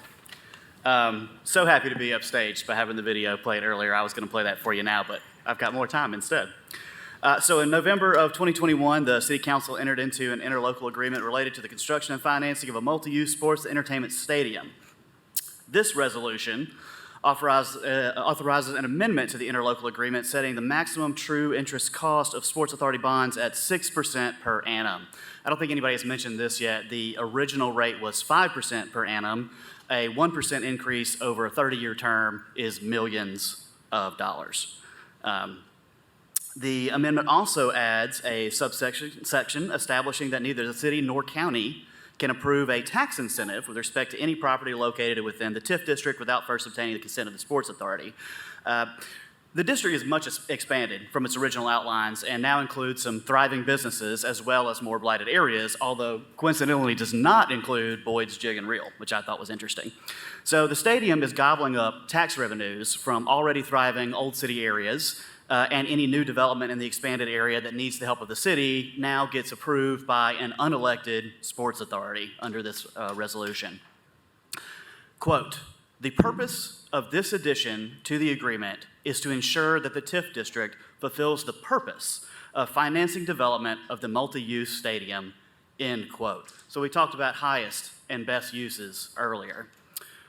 So if any development in this area now has to serve the multi-use stadium, it may not be used for its highest and best use. For instance, Caswell Park is adjacent to the area included in the TIF. Caswell Park would be great for a low-income housing development that might need a little bit of city tax money to help it be approved.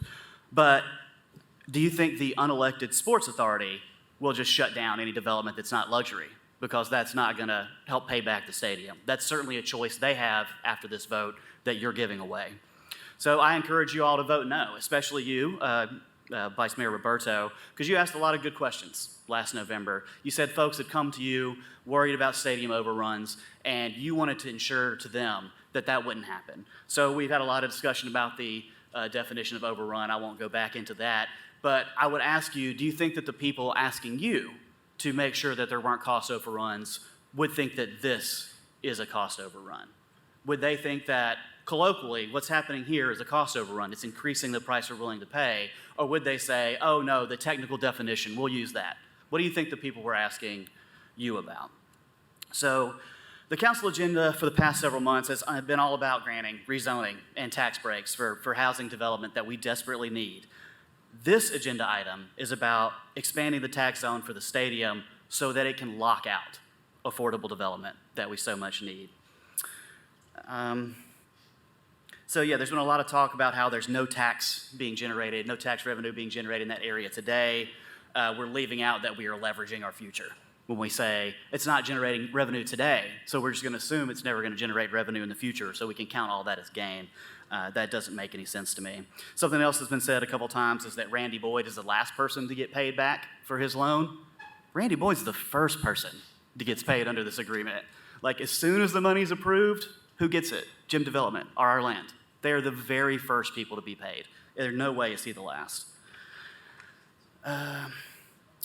We also mentioned that we have more opportunities to hold Boyd responsible. Well, this is an opportunity to hold Boyd responsible. You heard him. He promised that he would take care of any cost excess, and here he is asking us for more money. Sorry, I hate to retread. It's just there's so many good points that have been made and so many bad ones. Oh yeah, I just had a note here that said we're asking Randy Boyd to put his money where his mouth is, but he wants to put our money in his mouth. I think that's all I had. Thank you, guys. Next person signed up to speak in opposition is Rick Roach. Mr. Roach, please come to the podium, state your name and address for the record, and you'll have up to 5 minutes. Rick Roach, Knoxville. First, vote it down. That's period. Vote this thing down. Why? Because, as was pointed out on the discussion about the previous resolution, there's not been a lot of forthrightness in this whole process. There's been a lot of mischaracterization of what we're really dealing with and what's been happening in the past to get us to this point.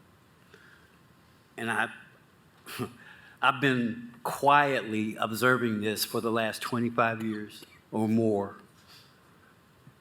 And it's affecting one community in particular, okay? And that's East Knoxville, period. You, Gwen, Councilwoman McKenzie, you know this. And I know you've been wanting to get this thing going so we can get, but here's the problem. Here's the problem. We had a chance. Tommy Smith, you and I had a conversation for over 2 hours. You called me and asked my opinion, okay? And I told you, because you put it in the framework of, Rick, what if I told you that we were going to bring $500 million and it was going to directly affect East Knoxville? I already knew what you were talking about because I pay attention, okay? Started talking about the baseball stadium, what that was going to be like, what that was really going to be like, who was going to benefit. So we get information that the people who are going to benefit are the people who own, not the people in East Knoxville who were not consulted consistently and across the board. That's the truth of the matter, okay? Never really consulted, whether you all want to believe it or not, I don't care. Okay, the people who have been definitely negatively affected by this whole process, who have never been given any guarantees. I started hollering, literally hollering about what? A community benefits agreement. That's what we talked about for over an hour. You said you were going to take that information and take it back to your people, the people who were supporting this whole baseball project. I said, not one brick should be laid on this project until we had a community benefits agreement.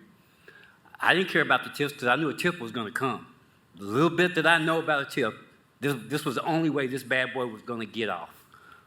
Okay? So here we go.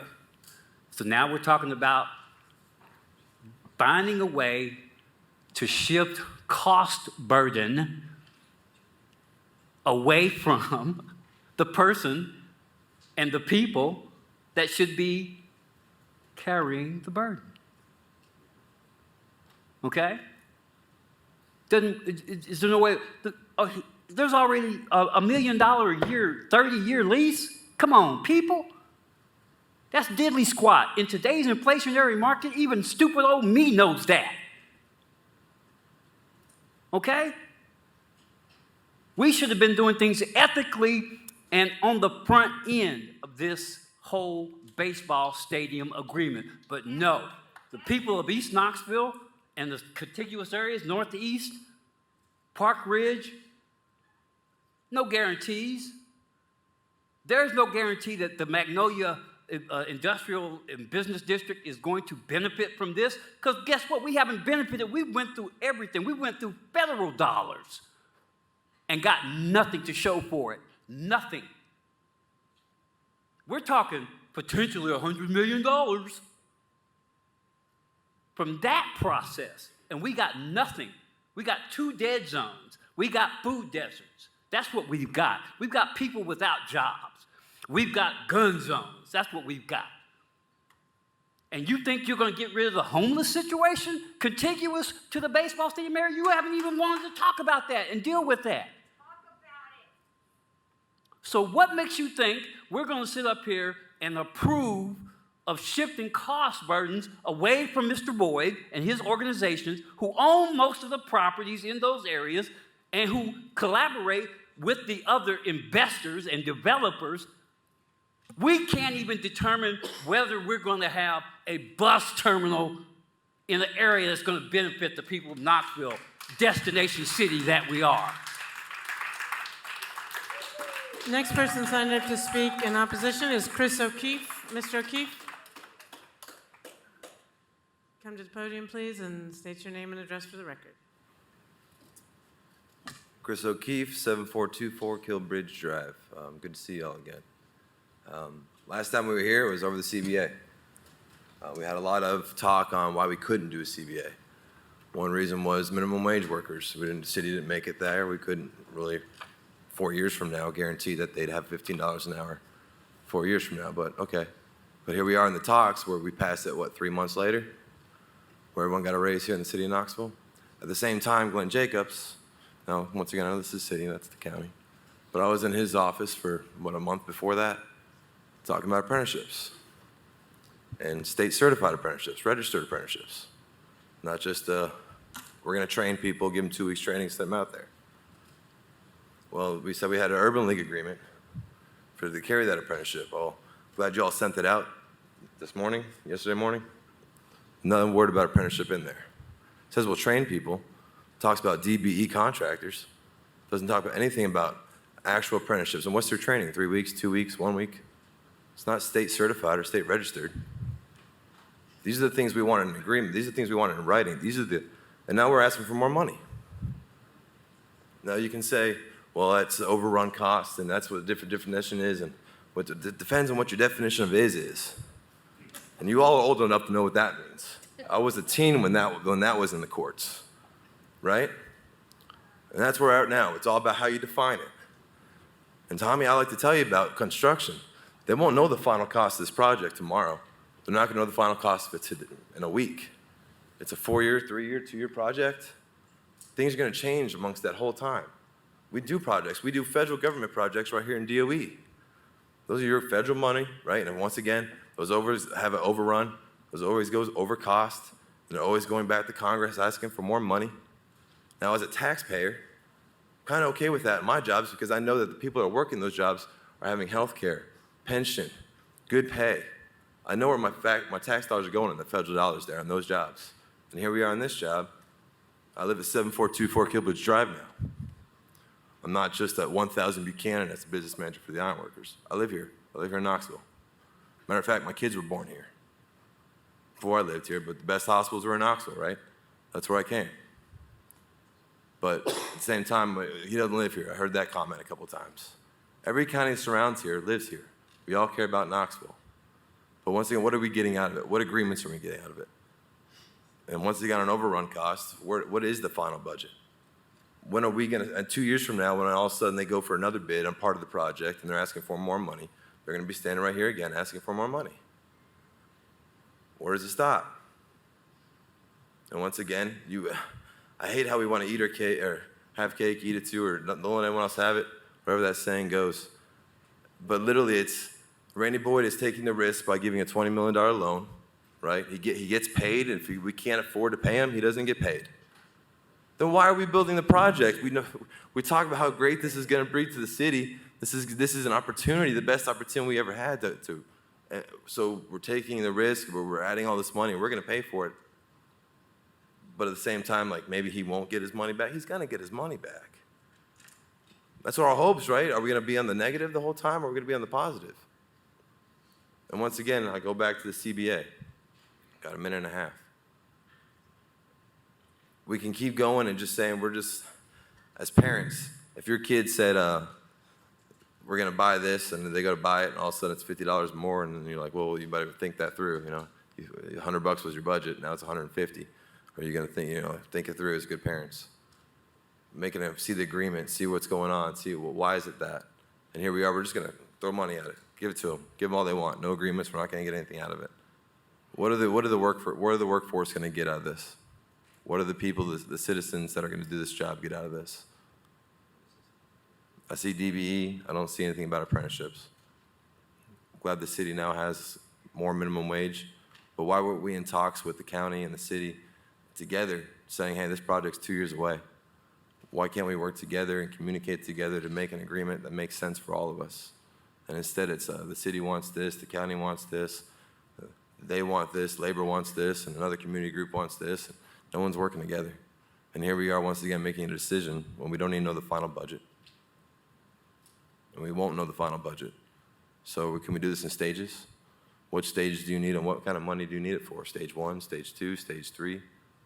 There's better ways of doing this, just having an open checkbook. Right now we have an open checkbook with no agreements. That's not responsible. You wouldn't want your kids budgeting their accounts that way. That's all I got. Thank you. Council, that concludes people who signed up to speak to this item. Councilmember Parker. Thank you, Mayor. Give me just a second, I need to pull up my notes again. From the First Amendment to the interlocal project agreement. I've already raised some of my concerns about this amendment. The first section, Section 1E of the agreement, is where the amendment is made to raise the interest cost from 5% per year to 6%. Previously, with the presentation of the prior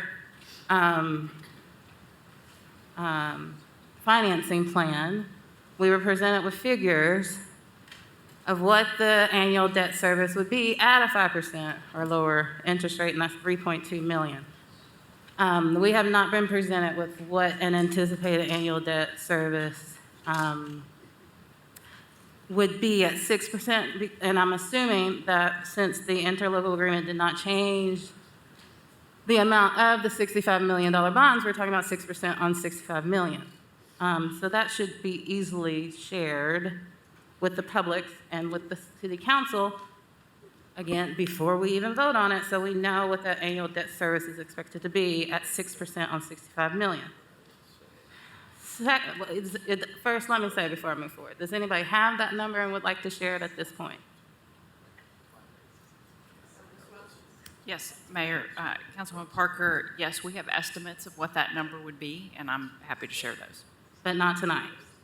No, I can share it right now. Would you like me to? Let's go ahead. Okay. So we're looking at a likelihood, and I'll ask our finance director to pitch in here too if he wants to correct me on anything, a likelihood of about $750,000 a year debt service payment. That would be the gap between what is available from other funding sources, revenue sources, to pay the debt service on that bond issuance from the Sports Authority and what the city would be responsible for. That amount would go down over time as revenue sources from the other financial, package that we've put together continue to increase. And so currently, at that 3.2 million,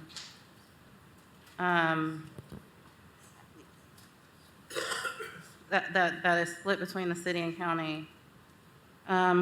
You're saying that the additional interest, 1 point of interest, 1 percentage point of interest increase would increase that 3.2 million by 750,000 total, or is that the split? 750,000 a year is what we're looking at. But again, that depends on several things. One, how the loan it's structured. It depends on the actual interest rate. I mean, we're projecting kind of a worst-case scenario here. We say take it up to 6%. But also, like Ms. Welch was just saying, assuming the stadium is a success, we have no reason to think it won't be, and we're getting all these other revenue sources in, then that goes down, because we're only paying us and the county $750,000 per year each. We're only paying the gap funding.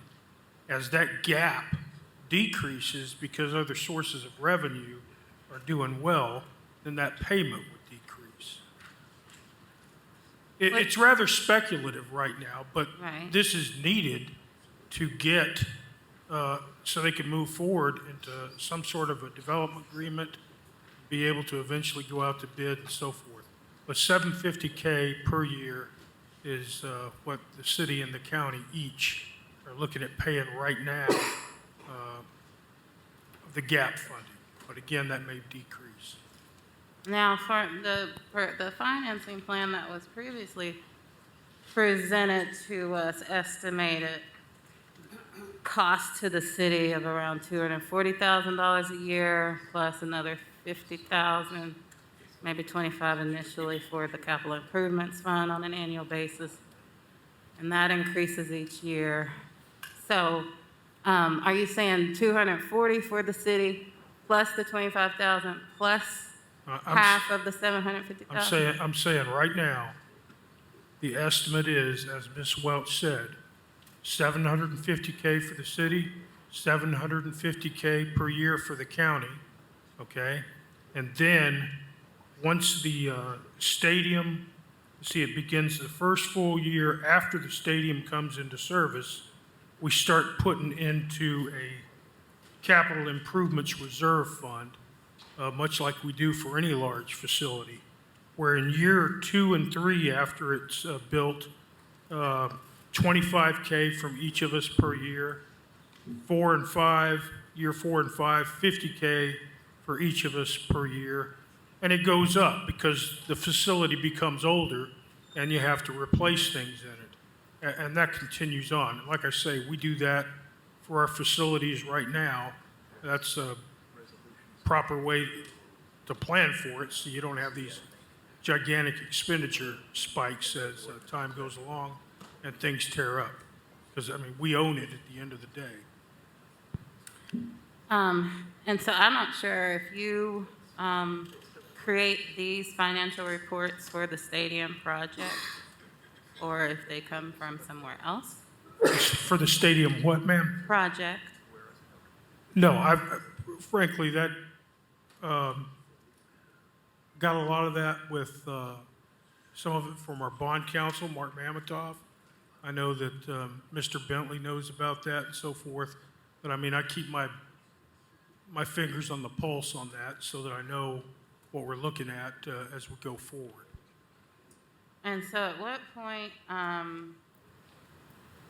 it seems like even if we are not able to get a full updated financing plan at this point for the total cost of the stadium, we should at least be able to just talk about that annual debt service on that $65 million if we increase it to 6%. At what point does the city plan to have that conversation with City Council and give us a new schedule and identifying the revenue sources that would go towards paying on that 65 million annual debt service. Ms. Welch? I think that's the conversation we're having right now, Ms. Parker. And, you know, as our finance director has indicated, the project continues to move forward, and we won't go out for financing until probably January. So we can't tell you exactly what the interest rate is going to be in January and exactly what this is going to look like, but we continue to make estimates as we go along. It's quite stunning to me that we would be structuring our deals in this way and committing to pieces of a financing plan that we don't even understand the full ramifications of. It's mind-blowing, quite honestly, and just absolutely unnecessary is the other part of it. There's absolutely no reason why we should make these decisions tonight without additional information. The only reason why we're doing this is to make the developer happy. Honestly. There's absolutely no reason for us to do this. We're not doing our due diligence. This is absolutely irresponsible. I don't even know if I can call it governance at this point. We're just helping millionaires get richer. Okay, so for the second part of this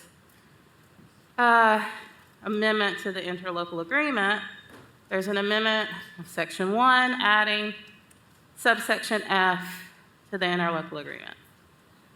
And this is the section that we've discussed earlier that obligates the city and county to prohibit additional tax abatements or tax increments, incentive, or financing to be granted to any property located in the expanded Magnolia redevelopment plan area unless approved by the Sports Authority, and indicates, it's just a brief mention in this document, that the incremental property tax revenues in the TIF district will be used by KCDC to secure debt incurred to assist with financing the cost of the stadium. There's no language in here that clarifies who will be providing the additional financing for the stadium. There are no parameters around.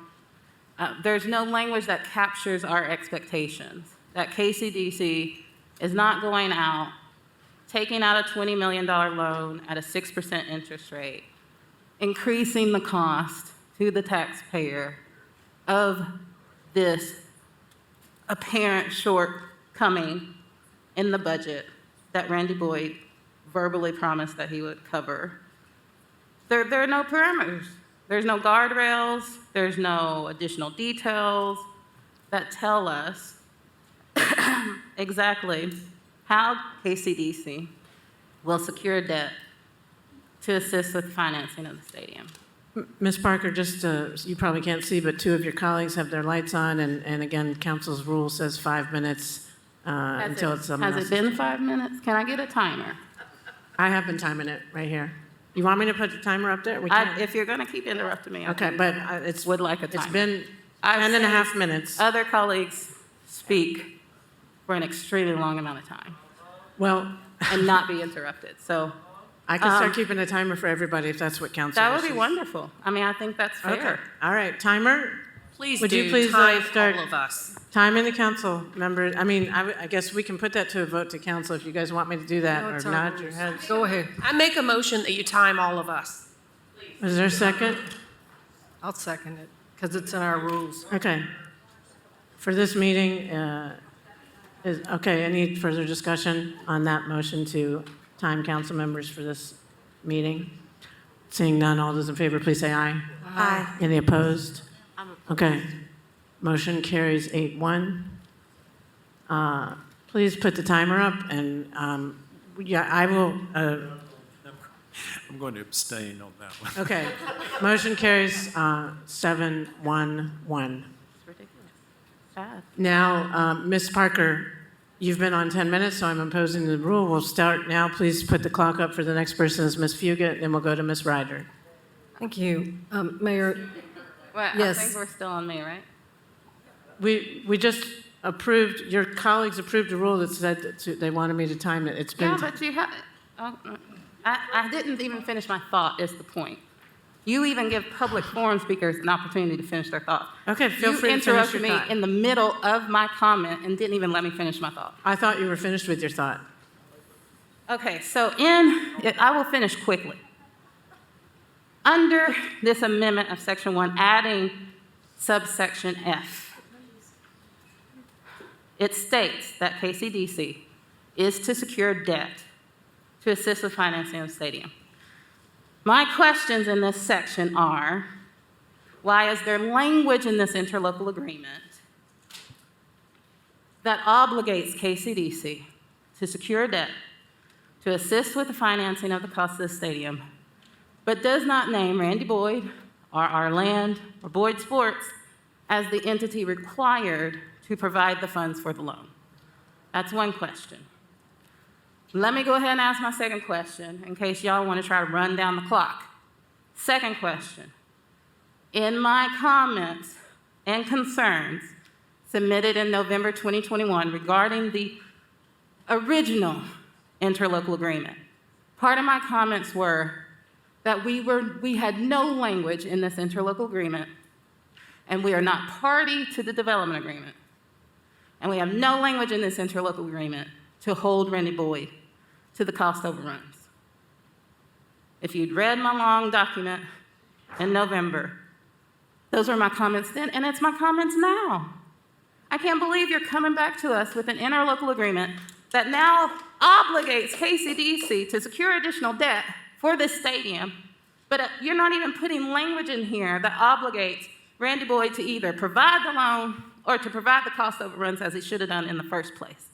If we had signed an interlocal agreement in November with language in it holding Randy Boyd to covering the cost overruns and put a figure in that agreement of what the maximum price could be, we have the authority to do that. Ms. Parker, do you actually want someone to answer your question? Or are No, you just I am commenting? still talking. You Once don't I'm have ready to to ask the question, I will ask the question. Thank you very much.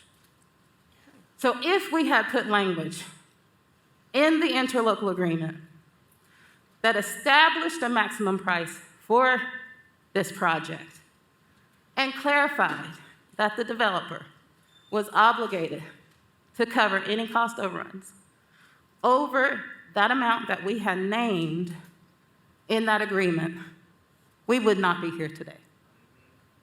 It is unfortunate. I'll use the language of Councilwoman Janet Testerman, who's no longer with us, that I am embarrassed by how this process has been played out. I'm absolutely embarrassed by the work of this city administration in negotiating this deal. It seems that you are negotiating on behalf of the developer and not on behalf of the citizens who have entrusted you to carry out your job on their behalf as leaders in this city. It is shameful. And so my questions, Mayor, under this section are, why is there not language in the interlocal agreement that holds Randy Boyd accountable to the obligation of providing a loan at minimum for this project? And secondly, why does this agreement not clearly outline whether we are talking about a $65 million contract or bonds, or whether we are talking about an additional $20 million? Why does this interlocal agreement, this amendment to this interlocal agreement, not clearly lay out that Randy Boyd, or our land, is responsible for cost overruns over the amount that, whether we're talking about November or whether we're talking about the agenda item right before this, not above the amount that City Council has authorized? Those are my two questions. Mr. Mamontoff, can you address those questions, please? Sure. This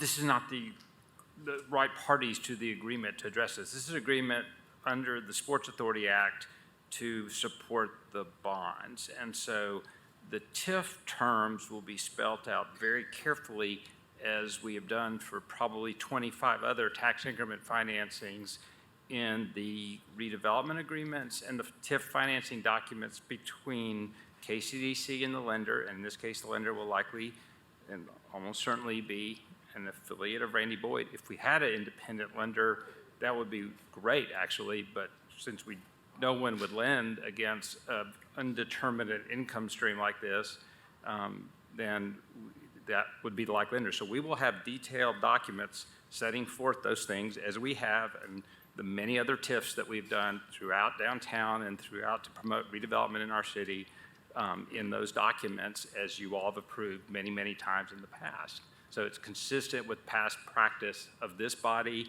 of KCDC, and the interlocal agreement is not the appropriate place to address those issues. Thank you. KCDC is not even a party to that document. Thank you, Mr. Mamontoff. Was it Ms. Ryder or Ms. Fugit who had her light on first? Ms. Fugit.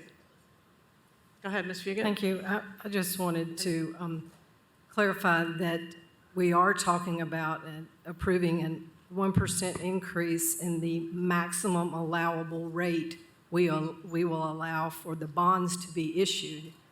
And we've approved a bond issue of $65 million. 1% on $65 million is $650,000 more a year, the way I see it. So I think I did my math right, but it's late. So all we're being asked to approve is, because we are in a rising interest rate environment and rates are continuing to rise, we have to say we allow the bonds to pay a higher rate of interest.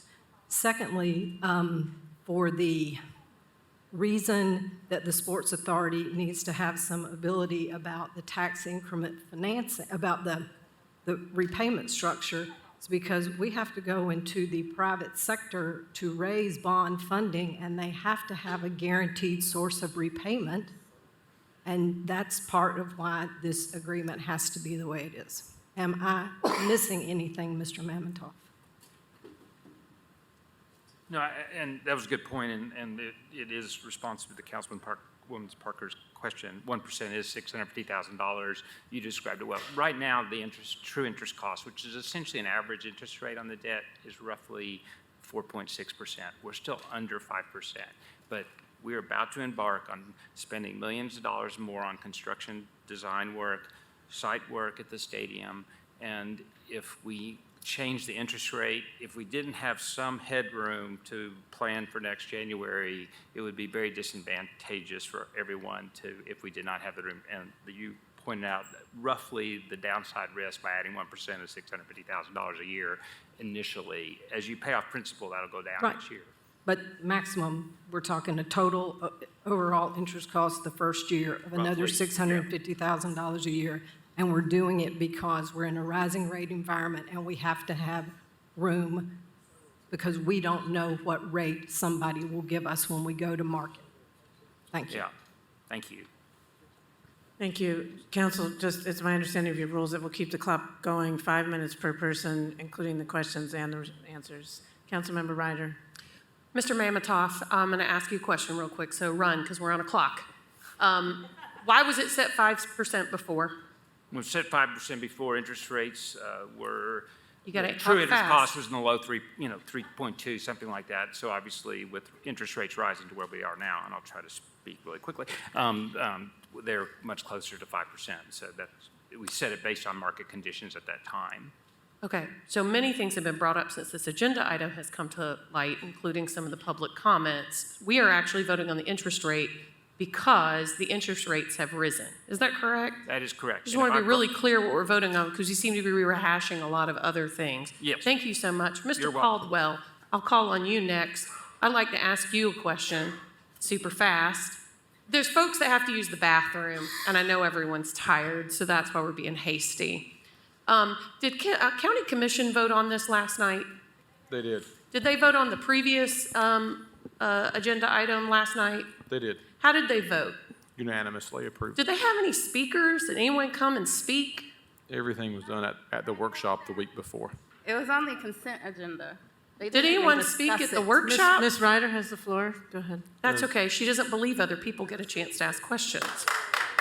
Mr. Mamontoff spoke at the workshop. No, I'm saying, do members of the public and opposition speak at county commission? There was public forum. I don't recall anyone. No one spoke. Okay, so it's just here. Ms. Parker, Councilwoman Parker, I have a question for you. Can I ask you about the questions and time? You said you had 30 pages worth of questions. Yes. Were you not afforded the opportunity? Did you not reach out to Ms. Welch to talk to her about this before? I did. And I she, had more questions than could be answered in the last 4 days. Sorry, 6 days since our agenda was posted. did you not know about this agenda item? It was in the media prior to I'm that? sorry, I'm not able to get details before it's posted on our agenda. I did watch the county commission non-meeting, non-discussion on this agenda item, and I did download the items from their agenda. Did you not reach out to Ms. Welch and ask her for a meeting? What is the point of your questions? I'm just asking because you said you had 30 pages of questions tonight, and I wanted to know if you had a chance to ask Ms. Welch prior to this meeting your questions. I've reached out multiple times to Ms. Welch. I also have other things to do other than this one agenda item. We have been given 6 days. I mean, Councilman Thomas, We have, okay. did you have a chance to ask Ms. Welch questions prior to this meeting? Yes, I did. Councilman Roberto, Vice Mayor Roberto, did you ask Ms. Welch questions prior to this meeting? Did you have a meeting with her? I believe we had a phone call. Okay. Tom Testerman? Okay. Smith? Fugit, did you have meetings with Ms. Welch? McKenzie? Yes. Ms. Singh, did you, Councilwoman Singh? Councilwoman Ryder. I just want to know I find if you... this really disturbing. Okay, well, that's fine. I find it performative to an audience is what I find it. I'm sorry if that bothers you. We all have a chance to ask questions and get our questions answered. And the fact that it's made to look like we don't and that we're cut off at the knees is really... Council, please do not disrupt the public meeting. Thank you. Vice Mayor Roberto, you have 5 minutes. Thank you, Mayor. I am very concerned about cost overruns, and I just wanted to go through and review what we talked about in the last item, agenda item, which is very similar to what we talked about back when this first came up. So there's 2 ways to address cost overruns. One, you can have control over the terms of the development agreement. Or 2, you can have a guaranteed maximum price and protect against cost overruns. I think that protecting against cost overruns, especially in the environment we are in now, makes the most sense. And that's what we did. We can't do both. You can't say we're going to control this and we want you to guarantee to pay above it. Now, in the earlier questions we had with Mr. Mamontoff earlier today, I asked him what triggers that guarantee for Mr. Boyd to cover cost overruns. His answer was, you need a development agreement that is signed. We don't have a signed development agreement. Okay? And then I said, what do you need to get to a development agreement that's completed and signed? He said, we need construction plans. Okay?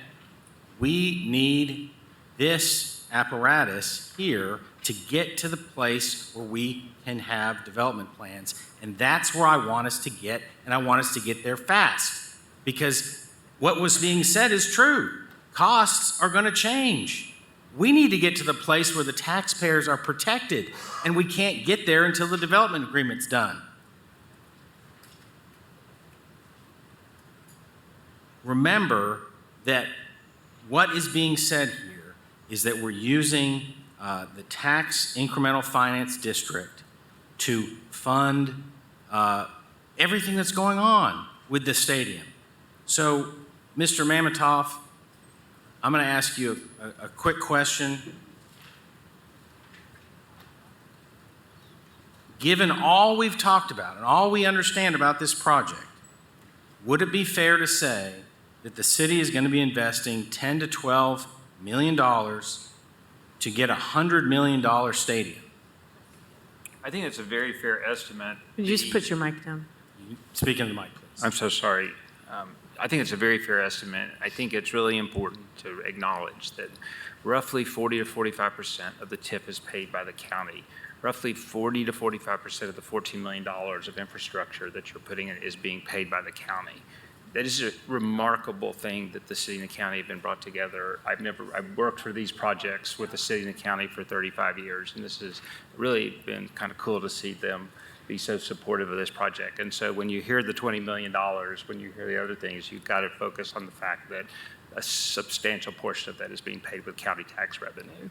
And so the net cost to the city, depending on where interest rates end up and how the TIF performs, I think what Councilmember Roberto just said, Vice Mayor Roberto said, is a pretty good estimate of where we are right now, of what it will cost the city. Can I guarantee that? No. And there's always ways we could improve communication, but I feel like that's a pretty good rough estimate of where we are right now. Okay. And this amenity that we're talking about, which my colleague, Councilmember McKenzie, was just describing as a way to provide jobs and opportunity, which is the way I see this too, and I think most of council sees it as well. It's financed through the growth and economic development inside the TIF district. And it has an interested party who is loaning $20 million, who gets an unsecured loan, who is not guaranteed to get paid back unless the TIF district is incredibly successful. So this makes absolute sense. But what we need to do is get through this piece, get the development agreement signed, get to the part where the taxpayers are protected from overruns, because I'm sure there'll be overruns, but we have to have the protection of the contract in order to do that. So that's where we need to go. And I guess the last question I'll have for 20 seconds is, let's move. Let's get this done. We need to move on this because right now we have to be having more meetings of discussion about, hey, costs have gone up. We don't have that protection of the contract. So I don't know if it's a question so much as a statement, but I'm out of time. Thank you. Thank you. Councilmember Testerman? Well, first, I think it's a bit appalling to be called shameful for going to the restroom, but I won't go there. I just would like to ask for the question again. Call for the question. Okay, the motion's been made to call for the question. Is there a second? Okay, the motion fails for lack of a second. Was it? Okay. Motion's been made and seconded. We'll vote on the motion to call for the question. All those in favor, please say aye. Aye. Aye. All those opposed, say no. Okay, we'll do I guess we'll do a roll call vote. Councilwoman Testerman? Yes. Councilman Thomas? Councilwoman Fugit? Yes. Councilwoman McKenzie? Yes. Councilwoman Parker? No. Councilwoman Ryder? Vice Mayor Roberto? Yes. I believe Councilman Singh is left. Councilman Smith? 6 in favor, 2 against. Okay, motion to call for the question passes. Now back to the original motion. All those in favor, please say aye. Aye. Aye. Any opposed? Opposed? Motion carries 6-2 with 1 absence. I'd like to call for recess. We'll reconvene at 9:45, 10 minutes.